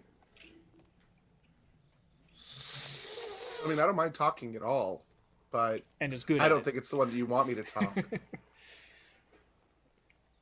Nori almost laughs. I'm privy to your guys' mission to a degree, but who's the one that might be able to get the right answers with the right questions?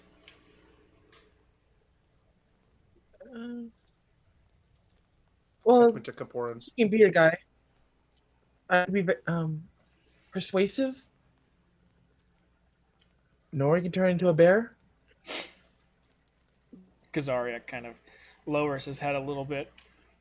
I have a feeling Kazariak is scarier than what I could be. Not gonna lie there. How about I take one, you guys take the other? Agreeable. Which one? And then he kind of looks at Kaporan, and then he goes, I'll take the Goliath. Kaporan just fine. As he takes the Goliath, and you see Kazariak just throat drag him down the stairs. The hobgoblin gets picked up by a couple of the crew and lashed to the mast with her arms around her back. Of course, to her. Is she awake? No, she is knocked the fuck out. you see what looks to be a slightly fractured jaw is starting to swell. And a few teeth are missing. Whether or not that was pre or post situation for the knockout is to be decided. But she also has a gnarly gash over her left temple. It looks like Does the swine- possibly one hit didn't take her down.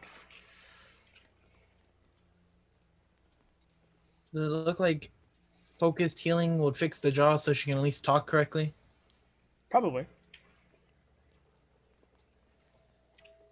All right. So what exactly is Kazariak doing? Because Nori's a little bit back, kind of watching both. Kazariak throat grabbed the Goliath and started dragging him below deck. Yeah, one's on deck. Ours is on deck. His is below deck.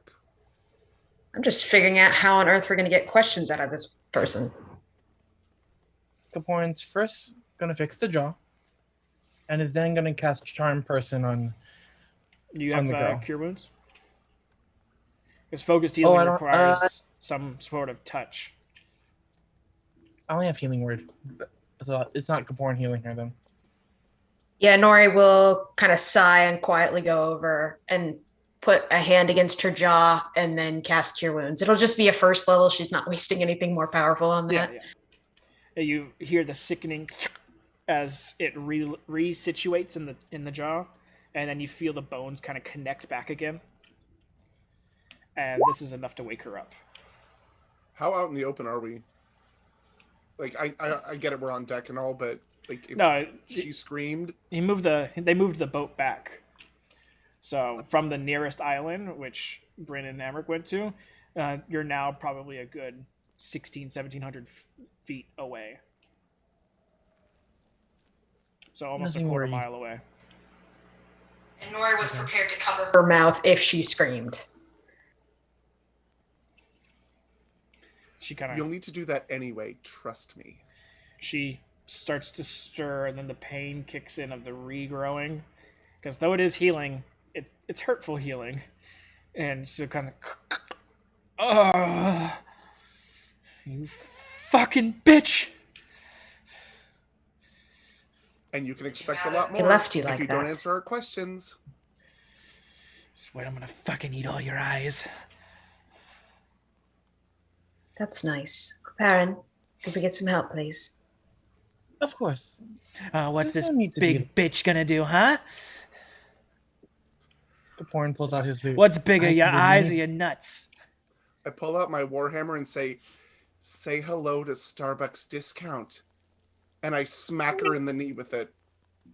Oh, no. Oh, yeah. What, are you trying to turn me on? I mean, I can shove it up your ass if you want me to. Yeah, that's probably the biggest thing you've got, huh? Good point. There's no reason to be that way. I mean, we could heal them and break them. Mentally to Oh. Kaparin, Nori goes, cast the damn spell. Cast the damn spell. Yes, You're one the point of can those. make- Well, I got a bunch of friends you might like. Oh, this guy might end up helping you out with that ham up the butt thing. What's Capone's that? What are you casting? Charm Person. Nat 19. Wow. She didn't even need the advantage. Yeah, well, she doesn't have. She's got a decent high wisdom, but yeah, she nat 19'd it on the first roll. Go behind her and break a finger. No.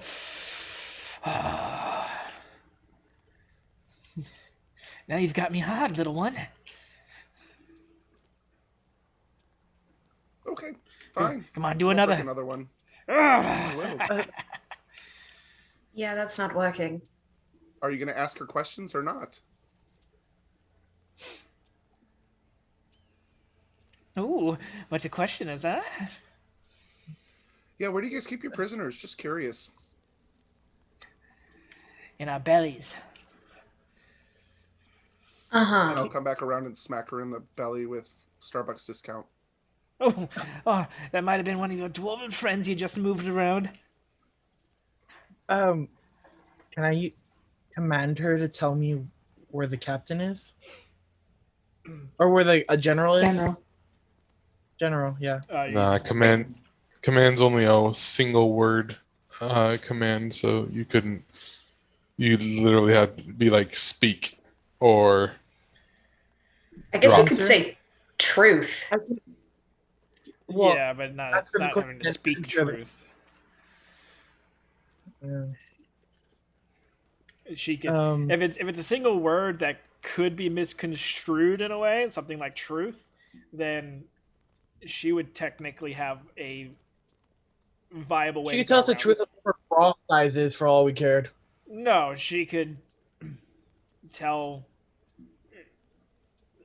It gets vague. She doesn't have to speak truth at that point. Her truth could be a whole bunch of different things to her.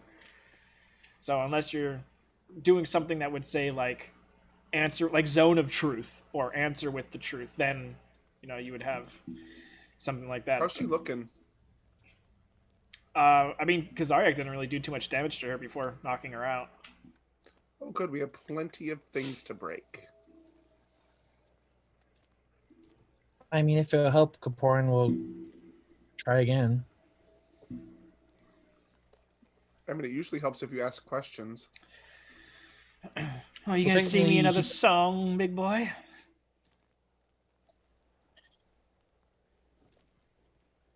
This is 1 time per day. Or once per short rest. Yeah, Kaporin will. Well. Whoa.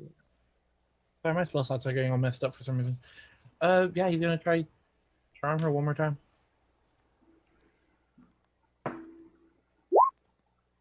there any way we can give her like disadvantage by, I don't know, like hitting her upside the head? Well, she gets advantage for what again, Kaporin? Because I'm attacking She gets her. advantage because Polly's attacking her, yeah. Okay, She's first one. antagonistic. Yeah. Yeah, first one was an 11. Second one's an 18. She just beat the TCC too. Well, that's without her modifier. That's just natural rolls. Oh, yeah. Yeah, she's got a +3. I have a spell that could help, but it means breaking the loot, possibly. I mean, do we keep going? I mean, I'm good at this. Speak for yourself, Polly- buddy. This is just child's play. Oh yeah, I just started soft. It's gonna get worse. Don't worry. Don't promise me anything you can't keep. And I will take a note out of Amric's book and pull out my hand axe and take a finger off. Okay, go ahead and roll Polly- damage. Oh. Meet Amric's Amazing Amputations first employee. Can Nori? Points of damage. Okay. Where do you keep the general? Hold on. Trying to be intimidating. With Divine Smite, it's 8. So 18. Oh, I don't Oh, I see. know why that. Just 8. No, I just had my notes. That was It's the reading. hand axe. It's not that powerful. All right.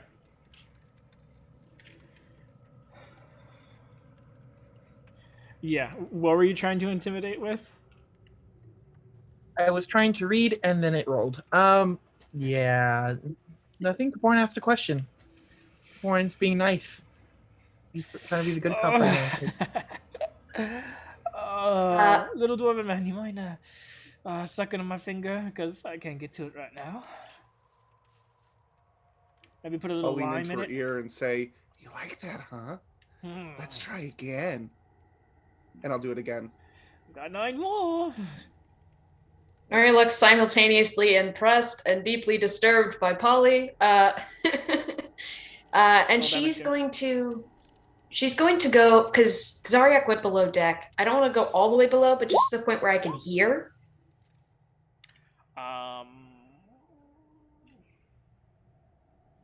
He's in his quarters right now, so you would not be able to. 12. Okay. It slipped and Just cut wanted off to see two an instead of example. one. Yeah, no, his quarters are magically sealed, so you can't hear through. Mainly because he doesn't want the person seeing any of the other crew.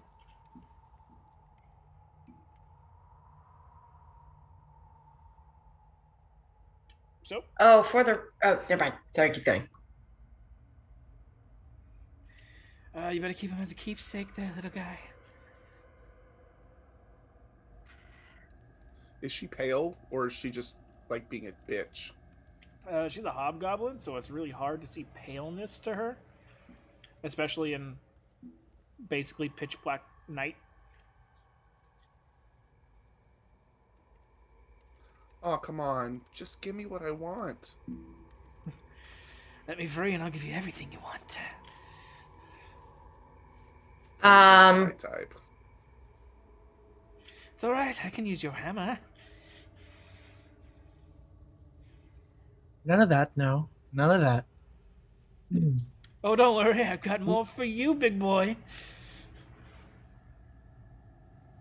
In Goblin, Nori's gonna go, I'd appreciate it if you'd stop. Don't speak my language in your filthy tongue. In my filthy tongue. Fucking half-elf piece of shit. You think I like being a half-elf? You think this is something I'm proud of? You see her just now pissed.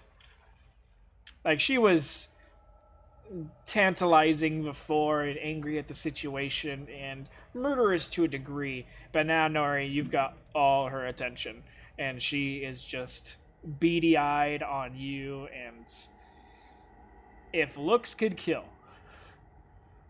Nori has a weirdly calm face. And is waiting for her to respond. She's not responding.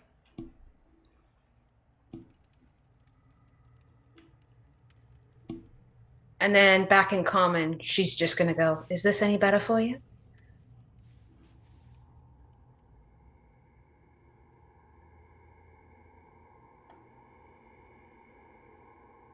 She's just gonna cast some spell at me and then I'm gonna die instantly. Is this the situation? Just making sure I've got hers pulled up specifically. She tried to slip out with all that blood from her hands.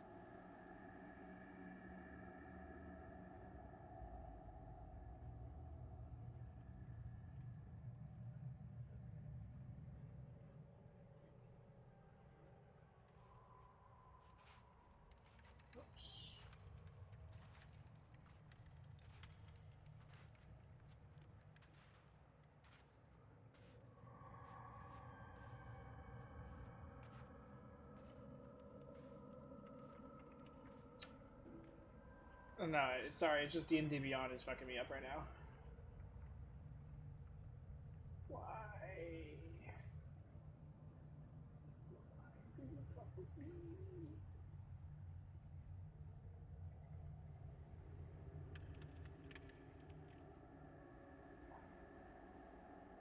There we go. Okay. Alright, cool. Now it's up.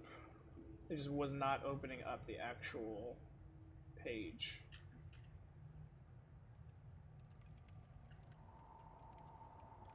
Okay. And Nori, she's staring at you, which you're like 10 feet away. She is going to attack.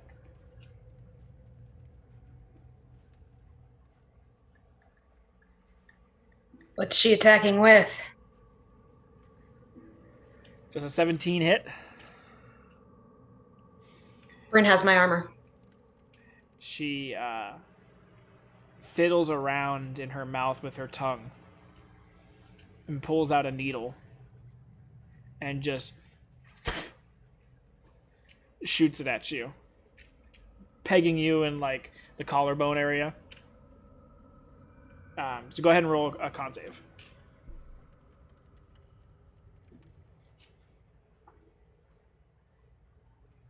It's only 2 points of damage. It's only a 13. Okay. You are currently poisoned.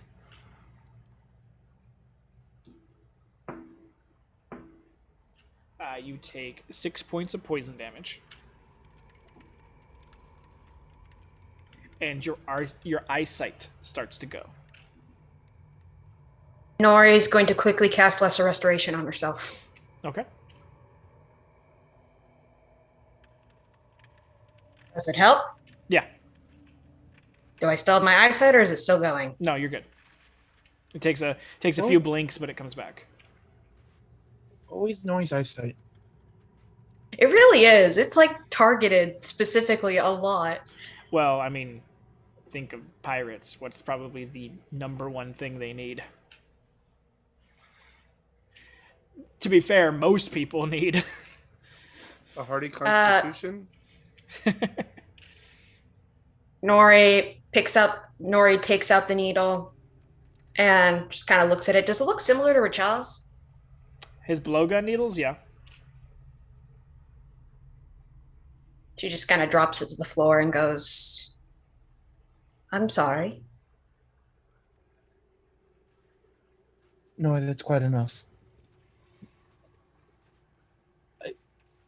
I think let Polly and I handle this. Feel free. Yeah, the boys take care of it.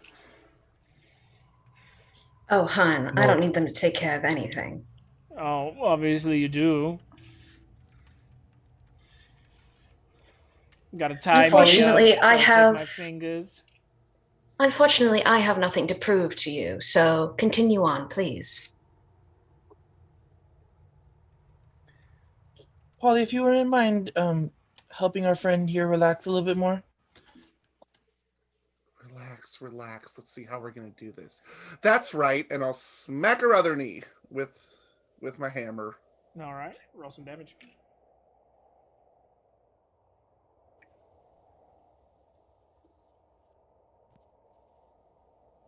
So back to the topic we were on hand.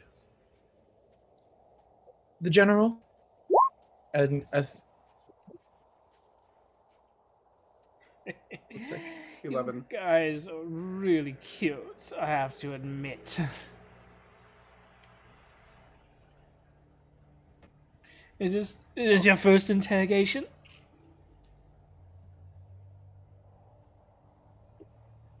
Not really.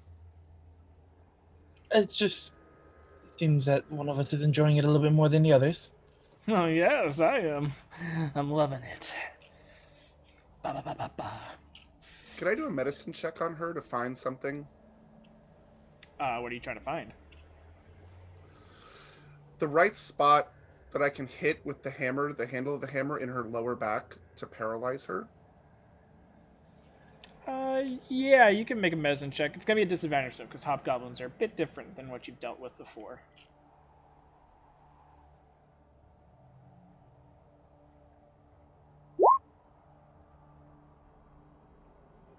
$17. You get the sense of probably which spinal cord position would do it so that way she couldn't walk. Okay, I'll take the pommel of my hammer and snap it. Just like push it into her and snap her, like slam it into her lower back. Right where I need to. So do your warhammer damage times 2. Actually, she's tied up to the mast. You wouldn't be able to get to it. Can I do it through her stomach? To do that, you'd pretty much kill her instantly, because that would be going through organs just to get to her spine.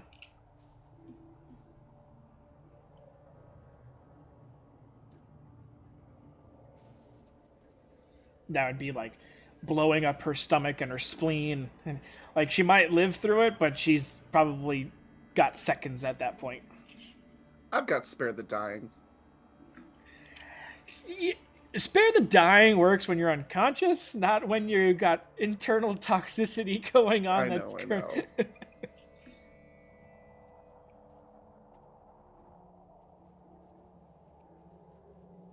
Someone's thinking of a black market deal over here. We're just trying to get this information going.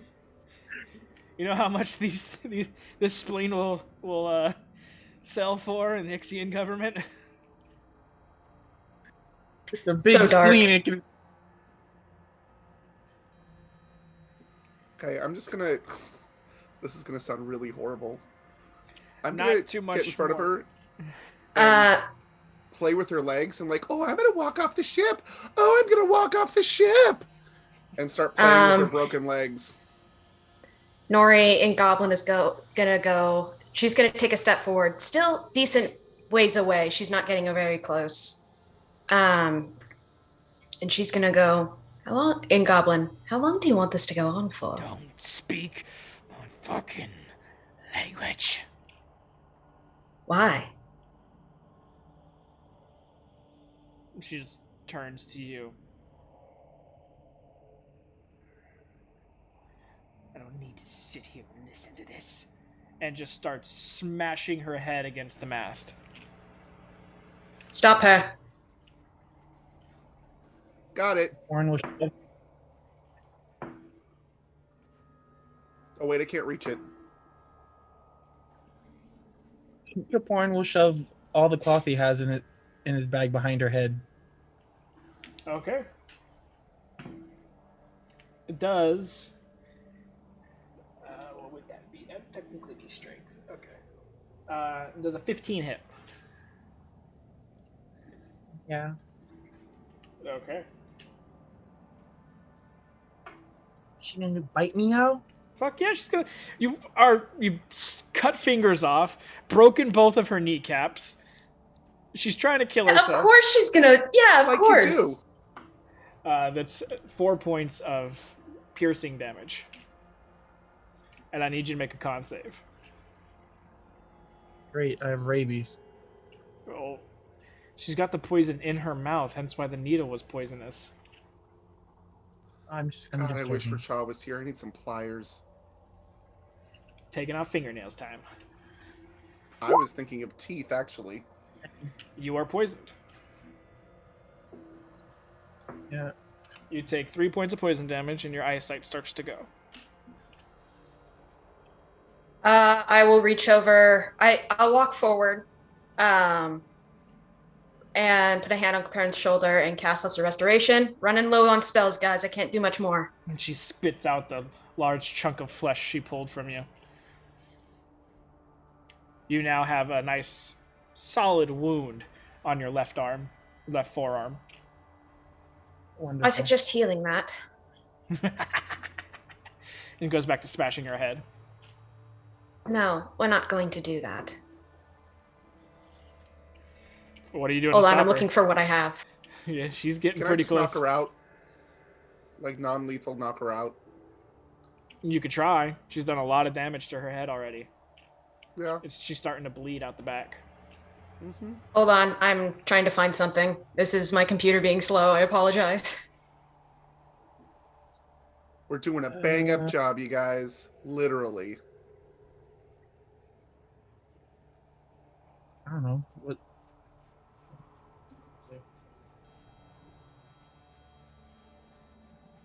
I mean, Corin could try charming her again, but not much.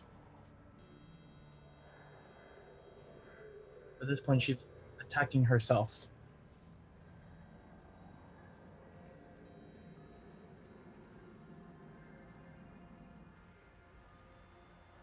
Please load.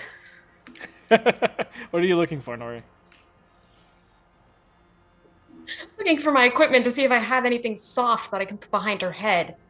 And then I was planning on using Druidcraft to almost like tie her head down so she couldn't slam it against it anymore, that she was just It wouldn't stuck. be strong enough to hold her head. I do have rope. To be fair, you're on a One ship head. that has a lot of rope. That's true.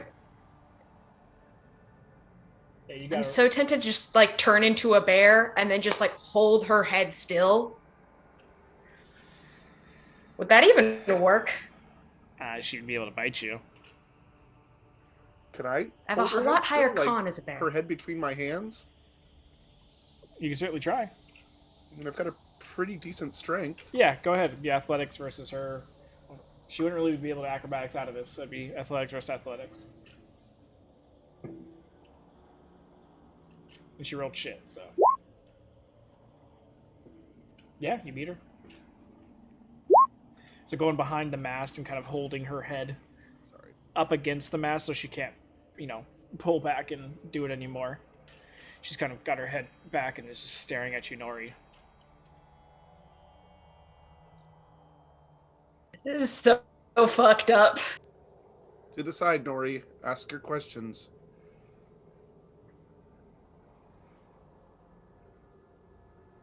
Let us ask again then before anything else. Where is the general? Goblin. We'll have her. Where are you keeping them? Where do you keep your prisoners? Just seething with anger as she's looking at you as you speak to her. I know. I'm sorry. And then you see her kind of like.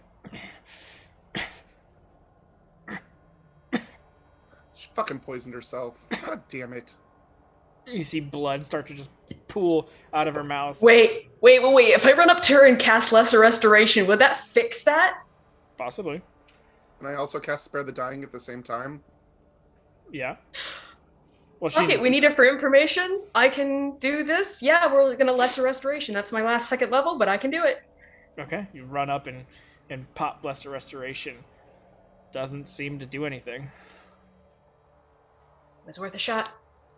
She kind of gives you a slight smile. And just... In Goblin, she goes, "It's a shame I couldn't help." And then just kind of stops resisting. Yeah, too bad we don't have Speak with Dead at this point. Just keep her head. Anyway. I mean, if you want to cut her head off, I can do it tomorrow. I sincerely hope Kazariak has more luck than we do. To be fair, I've never interrogated anyone before. I felt so bad about doing that. That was so fucked up. I was lying. I've never done it either. As you let her head go, it kind of lolls to the side and forward, and just copious amounts of blood spews from her mouth. She bit her tongue off. She bit her tongue. God damn it. Warren's just gonna take the cloth that he has and just wrap her head in it so it doesn't drip everywhere. And as you guys kind of like take a step back and just look at the scene that you guys have created. Yeah, Nori just kind of walks off. She's just like, I feel this is wrong. This breaks so many of my as you're things I walking hold away, dear. You hear footsteps behind you coming up the stairs. And Kazariak is walking side by side with the Goliath, handing him a pouch of coin.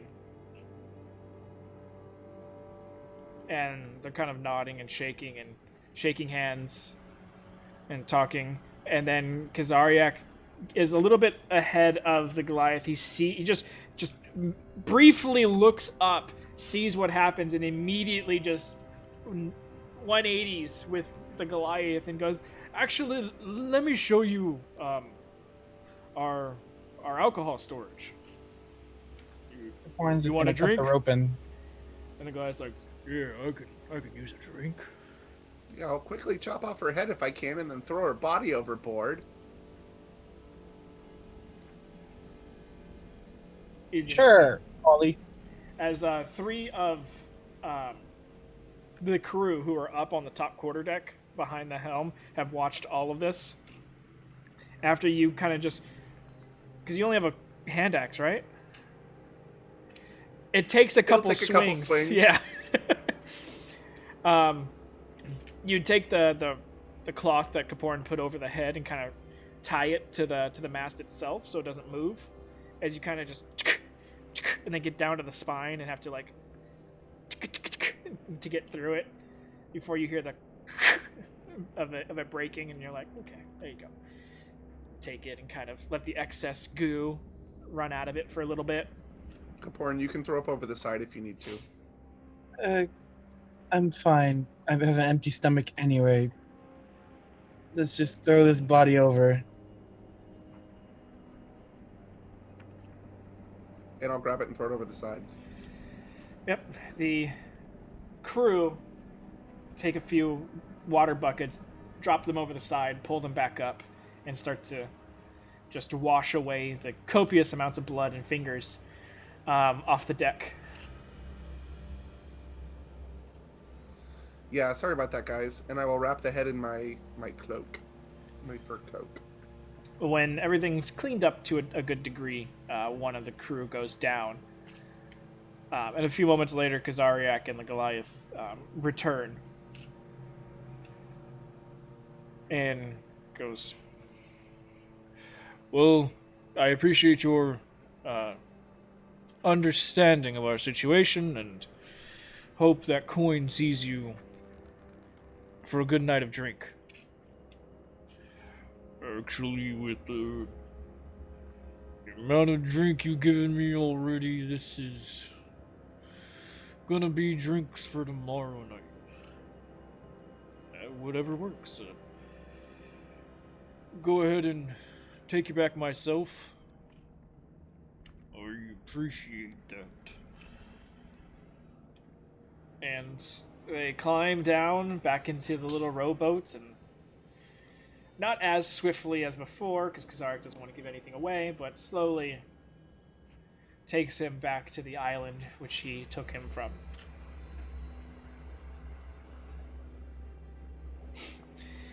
Coming back to Bryn, Amric, and Racha, the score is even between the two groups, 1 pirate apiece. The Thorn does not want to beat the other group. Nevertheless, Amric, Bryn, Amric, have you decided whether or not you're going to sit? Yeah, Bryn. I think Bryn's gonna pass over Yeah, I'll give him over Some- 100 gold. 100 gold, and I'll start playing. Okay, just know, I'm not sure how privy you are to Hold'em, but usually the buy-in is also the first amount of betting.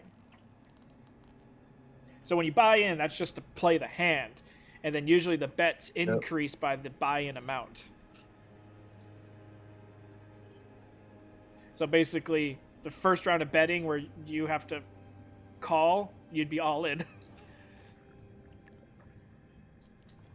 I have some of my own money, not enough. I'll give him all or 400 gold if he's gonna play. Okay. That'll be enough for at least a round. Amric doesn't know this, but I'm so bad at Texas Hold'em, so get ready to lose all your money. All right. So I will do this completely at random. Hold on, let me get my deck of cards.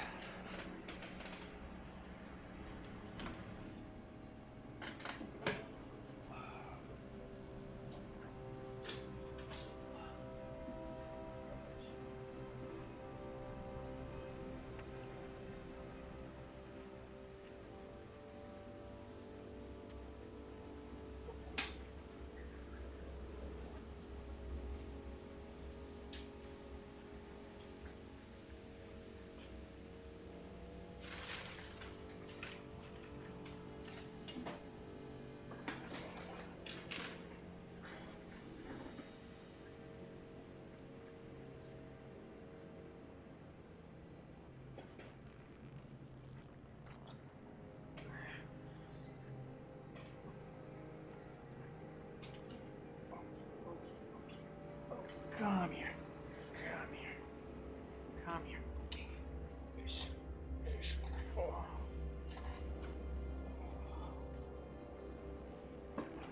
Stay, Babash.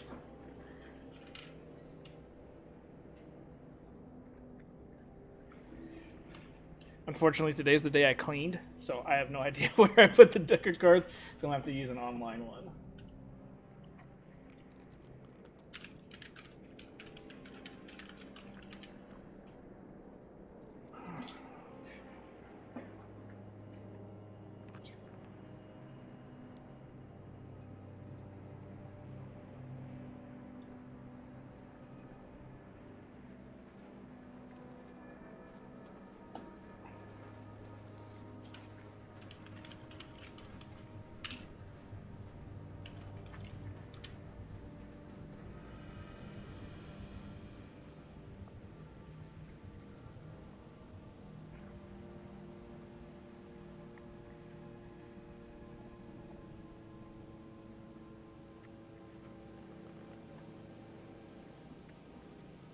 Okay, so besides you, there's 9 other individuals that are currently still playing. For the initial buy-in, it's 50 gold. So go ahead and just mark that right away. How much did did Bryn give me in total? I gave you 400 total.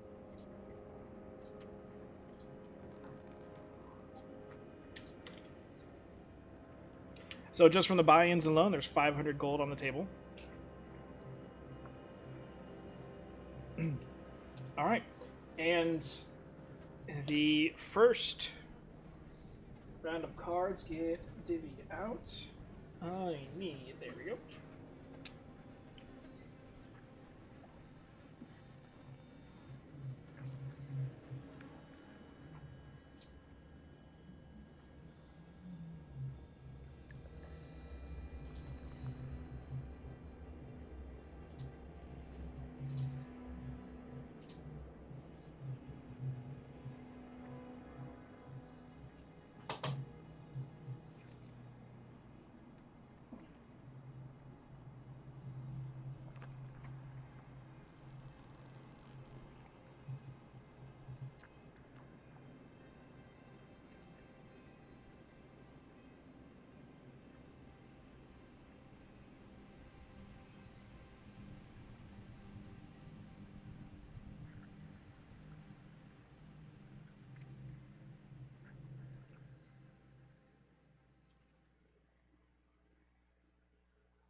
All right, your first card is the 5 of spades.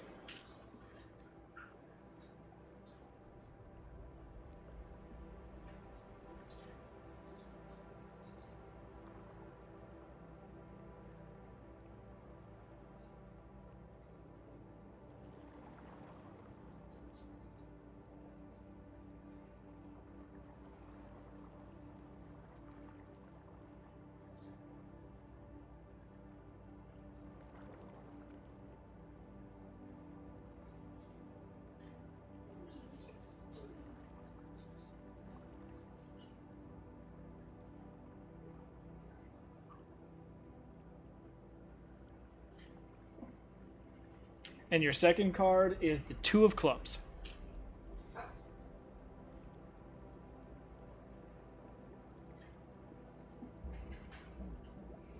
Starting off strong.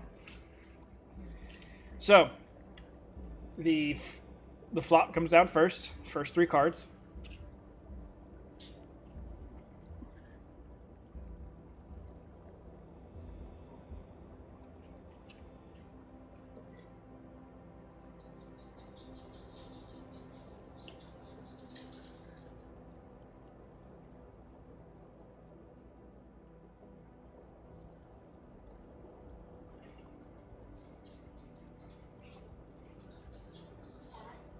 What? Just that time I did before the thing. After, yeah.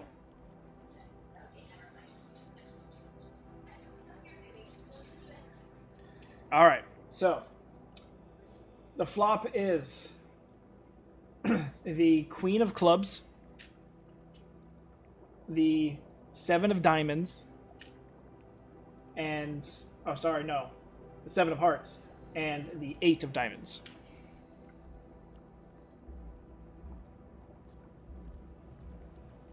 Well, I fold. Okay. Fuck you. I saw that going nowhere.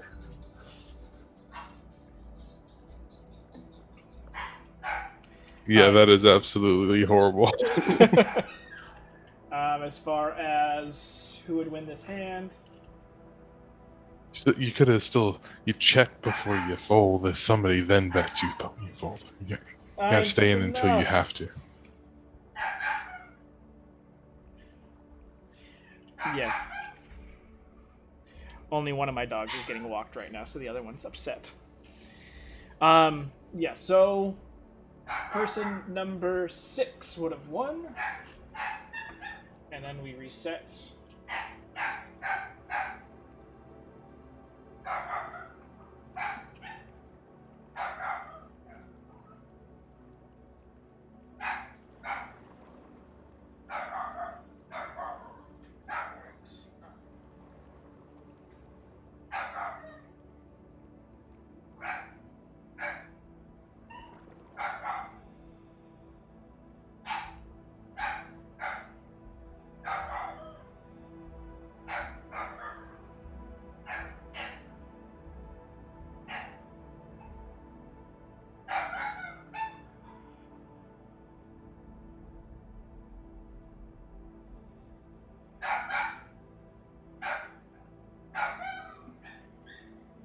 First card is the Queen of Clubs.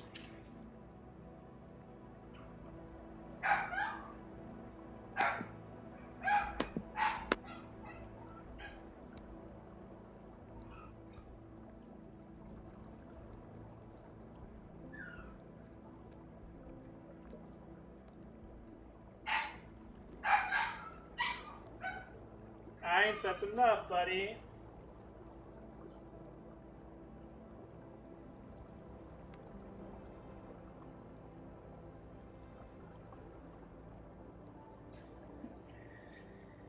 Second card is the Jack of Hearts.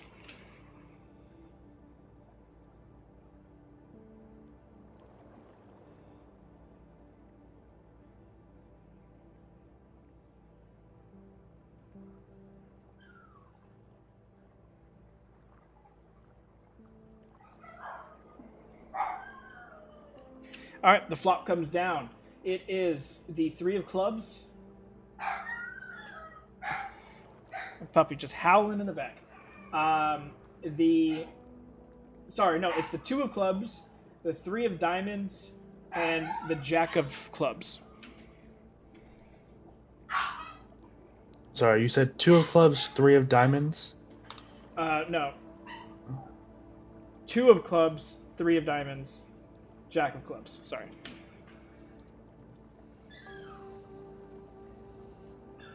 I'm like having to immediately make a numbered version of the deck of cards off to the side. So, first round of betting goes down. We have a call, or a raise of 50. A call, a fold, a call, a fold, a call, a call, a fold. Actually, no, that's a call. That's a fold. And then what do you want to do? I'll call. Okay. So currently 3 people bowed out on that round.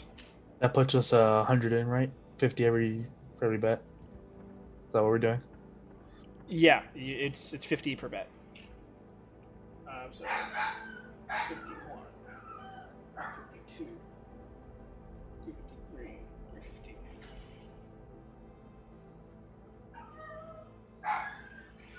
All right, the pot is up to 850 gold. Next card comes down.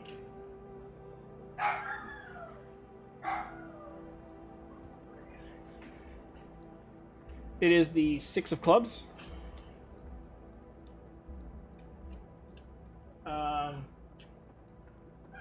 We have a fold.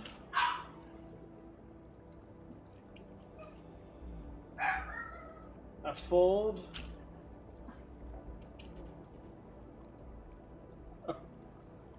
A raise of 50.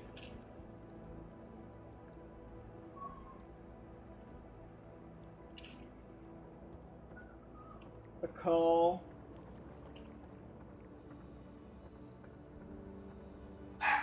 A fold. A call. And what do you want to do? The call was what, just 50? Yeah, it's just an extra 50. I'll call. All right.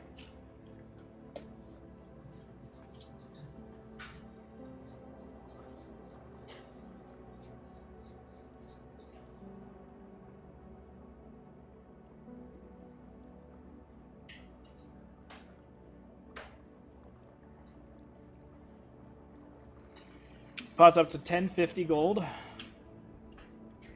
Next card comes down.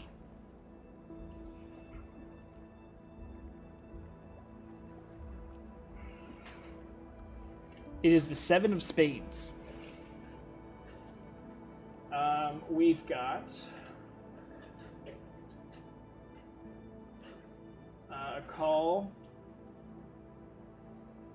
a fold,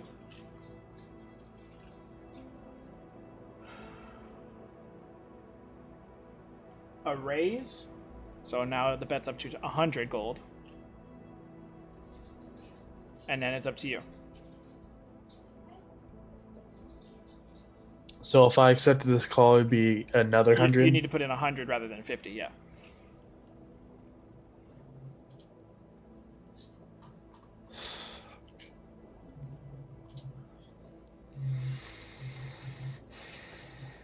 This would have been much faster if I had my fucking cards with me, because I could just...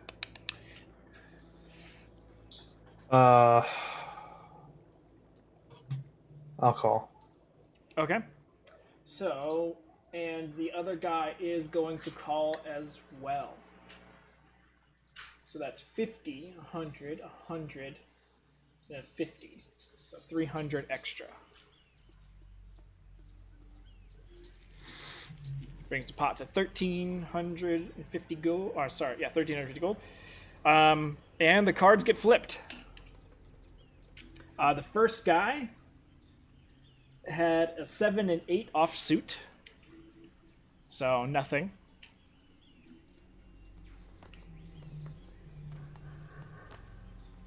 Then it's you.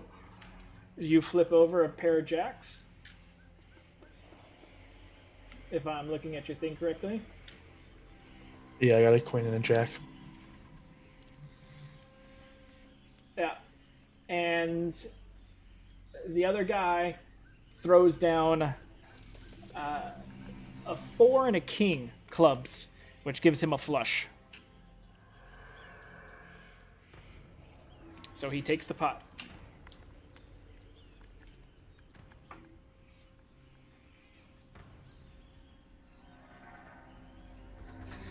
All the gold and some platinum pieces get swept up and pushed his way as he takes a little over half of it and puts it into his bag, and then keeps the other a little less than half on his side of the table to use for his next round of betting. If I go in again and I don't have enough to call, do I just go all in and I'm in for that round? Yeah, so basically the way it works is that you would put in your money. So if you have 50 gold left, you call, so you get in for the first round of betting. But if you want to continue on, you can only win the money from that first round of betting. So that first 500 gold. So any other extra bets that happen after that, you don't get part of that, even if you win everything. So even if you have the best hand, you can't win all the money that gets bet here. You can only win up to the point where you can put cash into. Okay.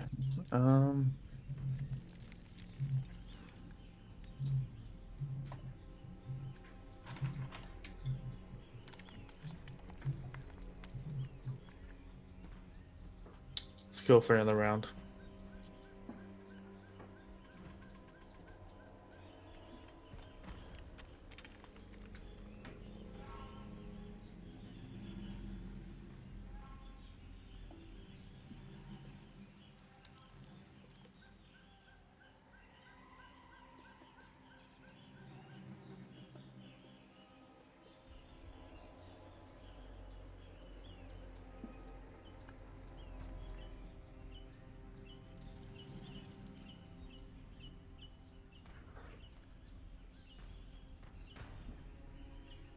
First card, Jack of Spades.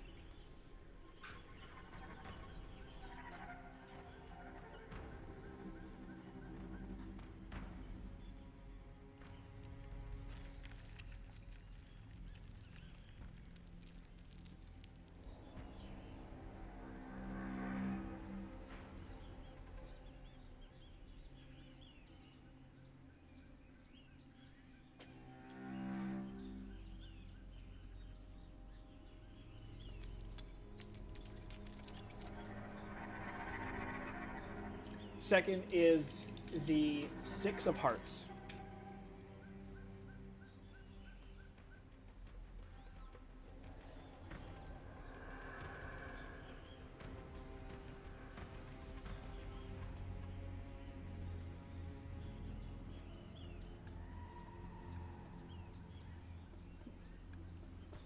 So, flop comes down. We have the 9 of Hearts, the Queen of Hearts, and the 5 of Clubs.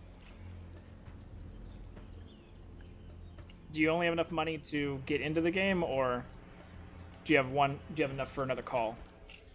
I have 141 total before the bet buy-in. Okay.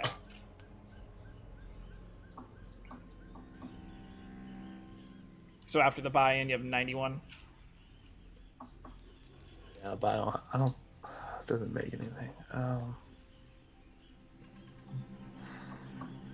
The best you're looking at is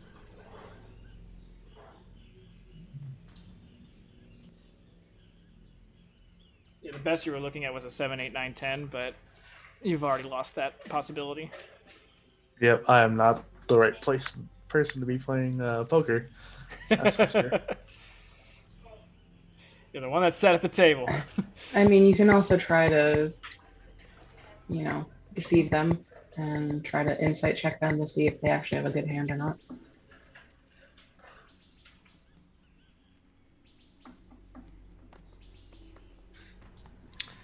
Yeah, but I kind of threw it. I don't have enough money to like bluff my way into thinking like I have a good hand anymore. Yeah, that would have been last hand worth of like inciting and mainly the raise guy.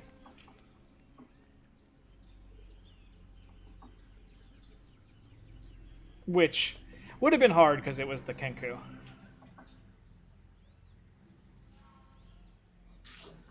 But you've dealt with the Kenku for a while, so you might have had a decent chance at it.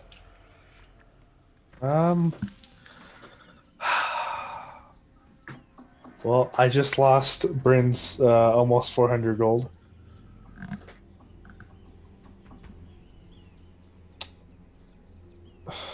Alright, Amric doesn't have anything in his hand, so he's just gonna... He's gonna fold. And he'll get up from the table. Okay. Alrighty then. So, with that, the fold happens. People continue on. This time, it was the person actually sitting directly next to you that ends up winning the pot, because he was sitting on pocket 10s. And the next card down was a 10, so trip 10s. But a little rise, a little lull. You guys stand for the next round of cards that happens, and the Kenku comes out on top once more.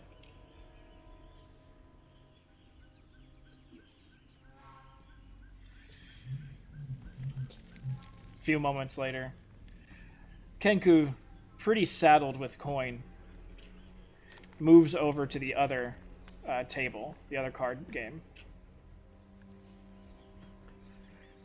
and starts betting over there. As far as everyone else here goes, people get up, people sit down. The person who seems the hardiest here is an interesting looking individual. His cloak kind of creeps up to about halfway up his face. And the other half is exposed to light, and that's really the only thing he's emoting with. He's got a little bit of his lower left lip that seems to have been cut away at some point, so you can always constantly see one tooth. But that tooth has been so exposed to the outside air for so long that it's starting to decay.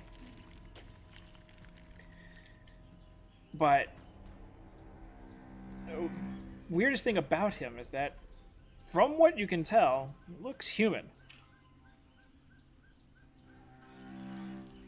But everyone else seems to be respecting him just as much as the next guy. And he seems to be taking down decent opponents in this and walking out with a decent chunk of change. Is there anything or place or person you want to talk to, do, or anything here?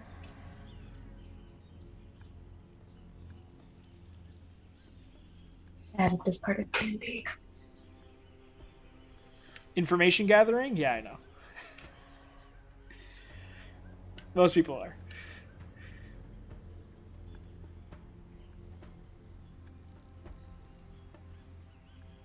With it being perpetual night and no dictation on time here, this continues forever, you would assume.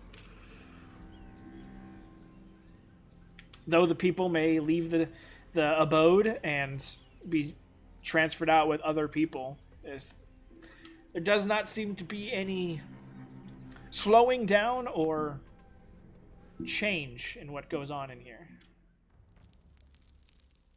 No specific individuals seem to garner extra attention. Nobody really ultimately stands out besides the ones that I mentioned, and that's only because you guys spent a decent amount of time at that specific table. I'm sure if you spent more time at other tables or looking at other people, others would stand out, but for now, that's really all you've hard and truly seen.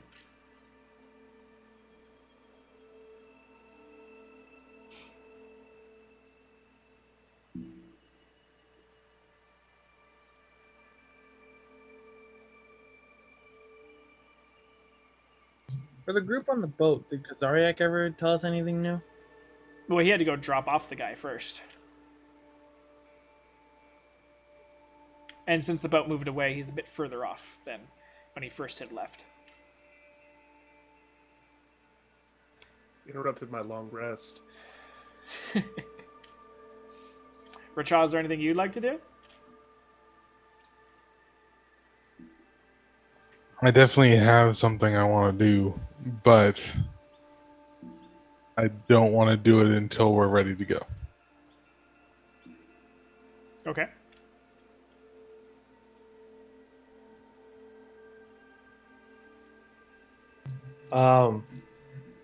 If Bryn isn't going to stop him, Amric would like to lead both of them outside to begin looking for Racha.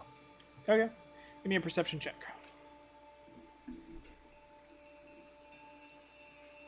Since I go with him, can I look for him as well? Yeah, you can both make perception checks. Okay. What was Racha's last stealth roll? No, this isn't for that.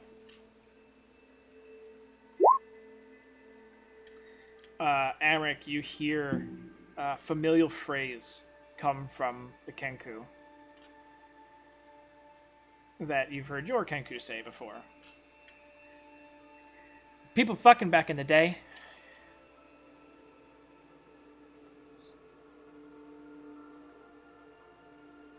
You just see the two Goliaths that he's talking to just start laughing.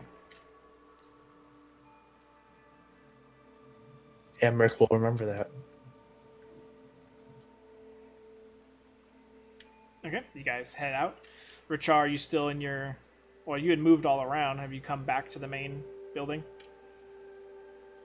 Yeah, pretty much just sort of staked out, and then I'd be trying to hear like general banter and stuff, just trying to pick up what I can. Yeah, go ahead and make a perception check.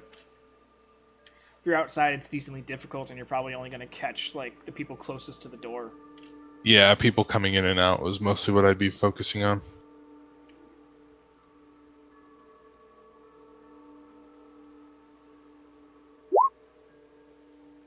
You don't hear a hell of a lot because you're trying to stay hidden to a degree.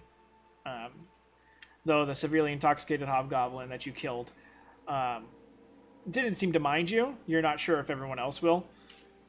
So you're trying to stick to the shadows as much. You pick up the occasional person talking about what to go do next. I don't know, main island? Alright, let's do main island. But no real specifics, nothing of import until you see Bryn and Amric walk out. And they immediately start doing the Racha search.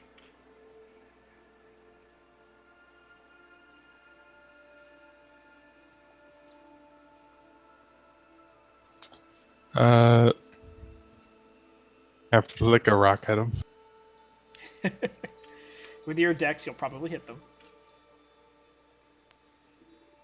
Not even like I'm trying to hurt him. I'm just trying to like make a. Yep. Bryn, on your back shoulder blade, you feel a little think as a pebble kind of just flicks off. Turn around. I'm hoping it's Richon, not someone trying to start shit. Good job, make a stealth check.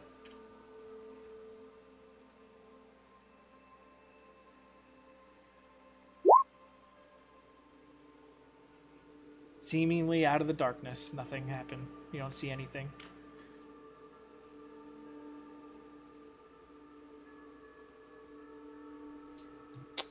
Damn it. Tell Emmerich something came from that way. Did you see what it was? No, so I mean that could be your child, but could be, anybody.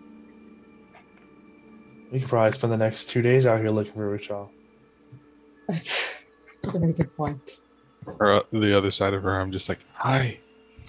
As he drops down, after pretending to be a coconut in the tree, drops down directly behind you and just whispers, hi. There we are. Okay. I figured you'd find us.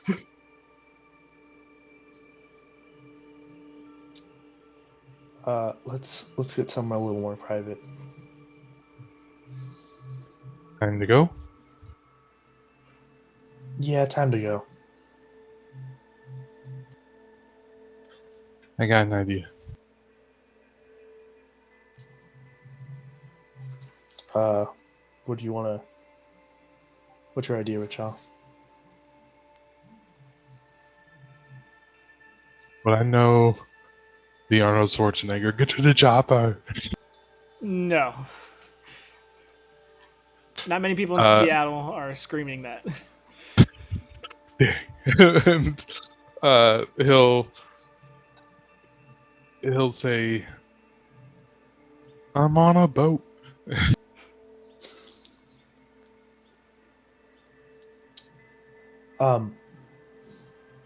Perhaps Bryn and I should just wait for you at the boat, but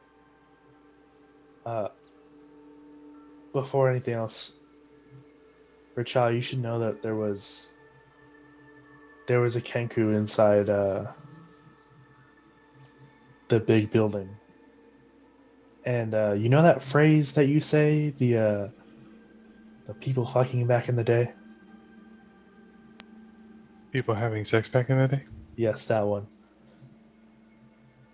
They said the same thing in the same voice, so I'm guessing you know them somehow. Perhaps they could be some sort of some connection. And just sort of shrugs. I mean, it's an option. Keep it in mind. Bryn and I will meet you at the boat when you're done with whatever your idea is, unless you need one of us. He'll sort of slink out his short sword and go, it's okay.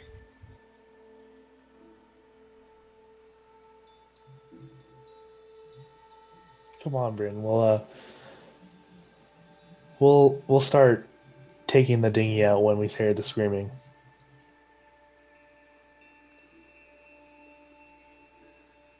All right. You sure, Richard? Nope. Well, that's okay. Nice plans. Yep. Okay, so you two go to the rowboat and get it submerged enough to cast off quickly. So the closest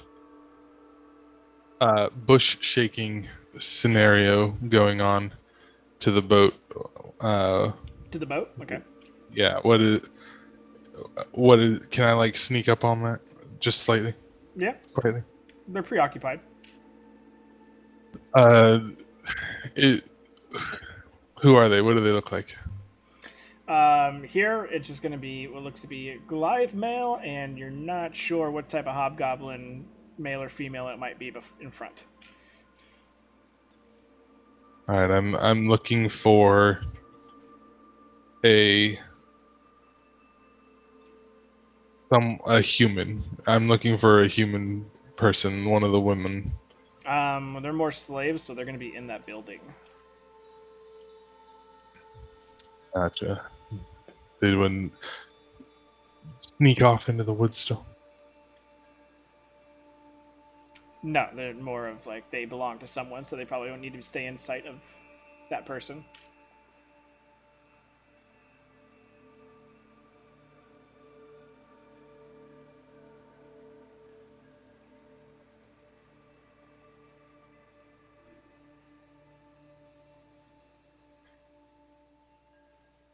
I'm less confident in my scenario now. That you can come across Goliaths, Tritons, and Kobolds. If you go looking in the bush.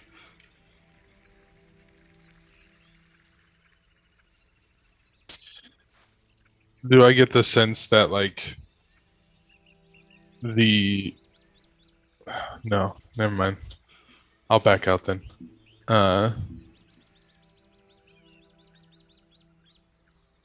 Maybe the Kenku does make me curious though, so I will.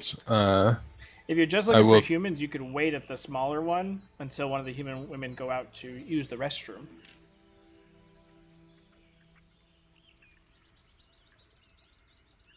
Yeah, well, that was half my plan. The other half of my plan was I was going to stab the dude with a stasis sword and take the dude as well. But they... Yeah, do the owners go out with the slave too, or no? Then, yeah, I would stay like a little hidden somewhere nearby them. Okay. Do you let her do her business first? That's the real question that must be answered. Yeah, I would like as they are like finishing up, I'd do the same sort of thing. Probably a little harder than normal, where I'd peg them with a rock. You just crack off the dump. Ah! It's not. It's a little pebble. That hurt. It's already on my sensitive spot. Hi, sorry. Ah, what are you? Friend? Gotta ask Master about that. How much? He's the one that negotiates the prices.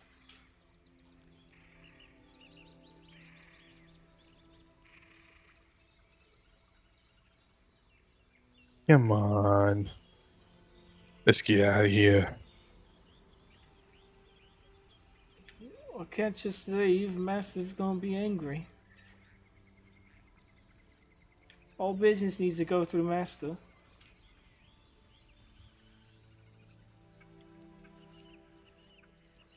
Fine. He just sort of throws up his hands and leaves off sheepishly. I don't want to push that too much, so... Okay. She wasn't desperate to escape, then I wasn't going to offer her. Well, she wasn't quite sure if you meant escaping or the other fornications that are happening within bushes. Gotcha. That's, yeah, my bad. Not priced. Okay, so you meet downside of the speaking problems. He's... If that's you can still stab her with a short sword. She doesn't have much health. That's fair, and a sneak attack will, I think, be like above minimum damage to do that. But I do kind of want to go and like check out if it seems like Kenku are around here. Then I won't be as stealthy, and I will check out the inside of the bigger building. Okay. Now that you know what you're looking for, as far as Kenku around, just meandering, you don't see any. But after looking in the main uh, thing, you do catch glimpses of a Kenku, but not long enough to really like see them. They're small. There's a lot of big people. It's without going inside and looking hard, it's more of just glimpses of black feathering. Yeah, I'll be seeing. I'll be trying my best. Not necessarily like trying to get into anybody's way or anything. But I'll be searching. Okay, so you going in? Yeah.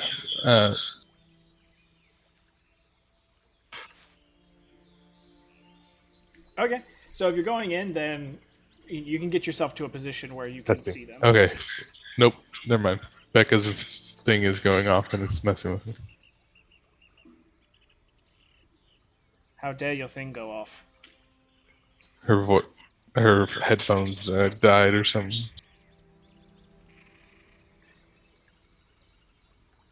But you are going in, right? Correct. Okay, so yeah, after going in, you can get to a location where you can see who it is. And though they've changed a bit from the last time you see them, mainly because the last time you saw them, they were a child. But Kenku grow decently fast, and he was already decently older child.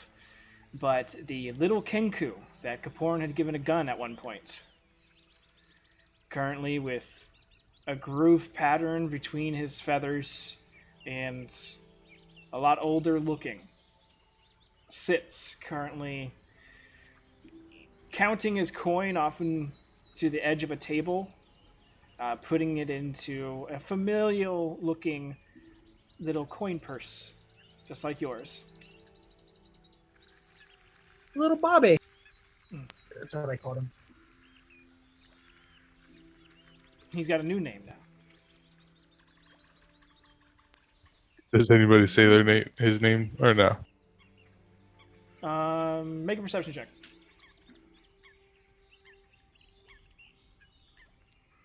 In the words of a child, ooh, fascinating. You do hear, when at first you weren't sure if it was his name or not, but when it gets said another time and he responds to it, his name is Fireball.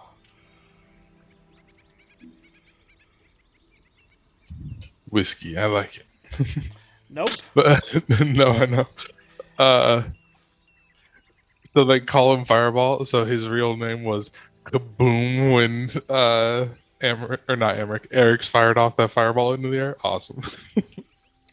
Well, luckily, That's fantastic. with certain spells, you actually have to say the word Fireball. So his name is actually just Fireball. Wonderful. Fireball in Arx's voice? Nope. Yeah, he'd approach not necessarily like aggressively or anything, but I'll be like, "Well, tickle me pink." He kind of finishes putting his coins in as you come up, and he goes, "Arr!" and kind of comes over and does the whole like beak kind of slap as a hello gesture before the hug. The fuck you doing here? I could say the same. Are you a filthy pirate? Boy, we could always use someone in the crow's nest. Oh, shiver me timbers and shake my tail feathers. What ship are you on?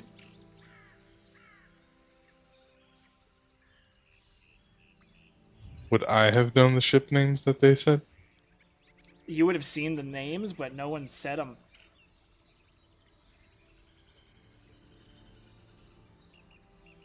Nice and quiet.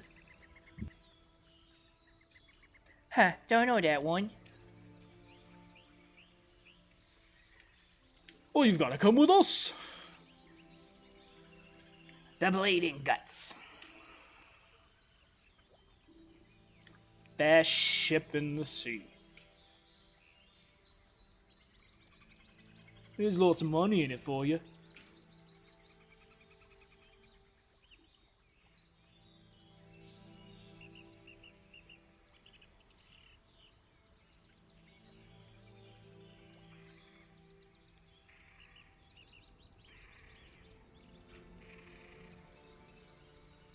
I think they might both be frozen.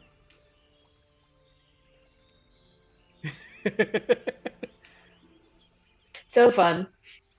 Yeah, at first I couldn't tell if Ryan was like just reading his his list. There goes Becca. And There goes Ryan. Well done. Oh, We're down the bird. well, I think that'll be a good place to stop then to have that conversation continue on. Because Ariak is going to come back to you guys and immediately stand at the top of the as you guys and just go, "The fuck." And we'll let you guys respond to that one when we come back as well. Things happen, okay? Yeah, he notices that now. So, any questions, guys? No, just that I love how the two most inequipped to pull off torture in our group probably did the most bodily harm out of anyone else would have done. Kaporn didn't even touch the damn person. I did think it was interesting that Nori technically didn't do very much to her. And it was a very like father like daughter moment because Valek has been Barnabas and didn't technically do anything despite doing a lot. There are so many ways to torture someone. And y'all are just like, let me cut off some fingers. That was a lot. No, that was a lot. Don't worry. There was the physical and then there was the emotional, which Nori was doing. Yeah, the emotional was my bad, and she does. She's not gonna sleep very well. Kaporn tried to play mediator, and he's never played mediator before, so yeah, that went well. It was by the entirety of my focus in that moment, not to give you guys torture ideas. I had so many things for Nori to do. I just was like frantic, like, what do? I feel so uncomfortable with this. This is bad, and I just out of character for her. Well, if you guys have any questions, feel free to message me, and I'll get back to them as soon as I can. If I don't talk to y'all before then, have a great weekend, and we'll meet back up on Monday.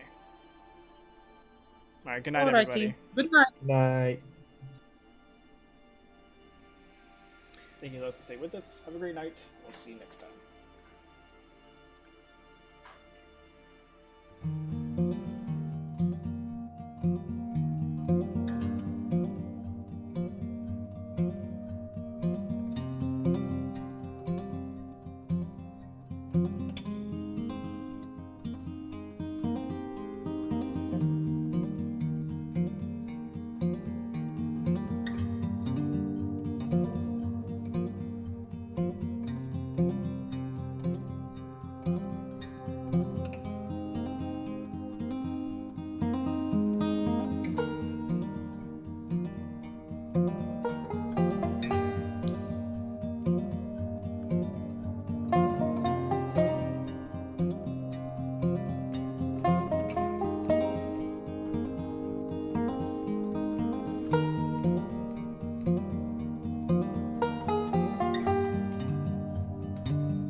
interrupts the conversation. He goes, I've noticed a little thing between you and Bryn.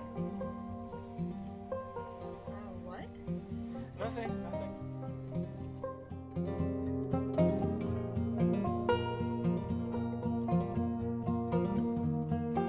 No matter what happens, I want you all to stay together, and I want you to do what you need to do to get out of here. Don't worry about me. Help as you can if you can. But mostly worry about yourselves, okay? I'm not leaving you alone. You can do this. If anything happens, I want to know that you will be okay. I'll be safe.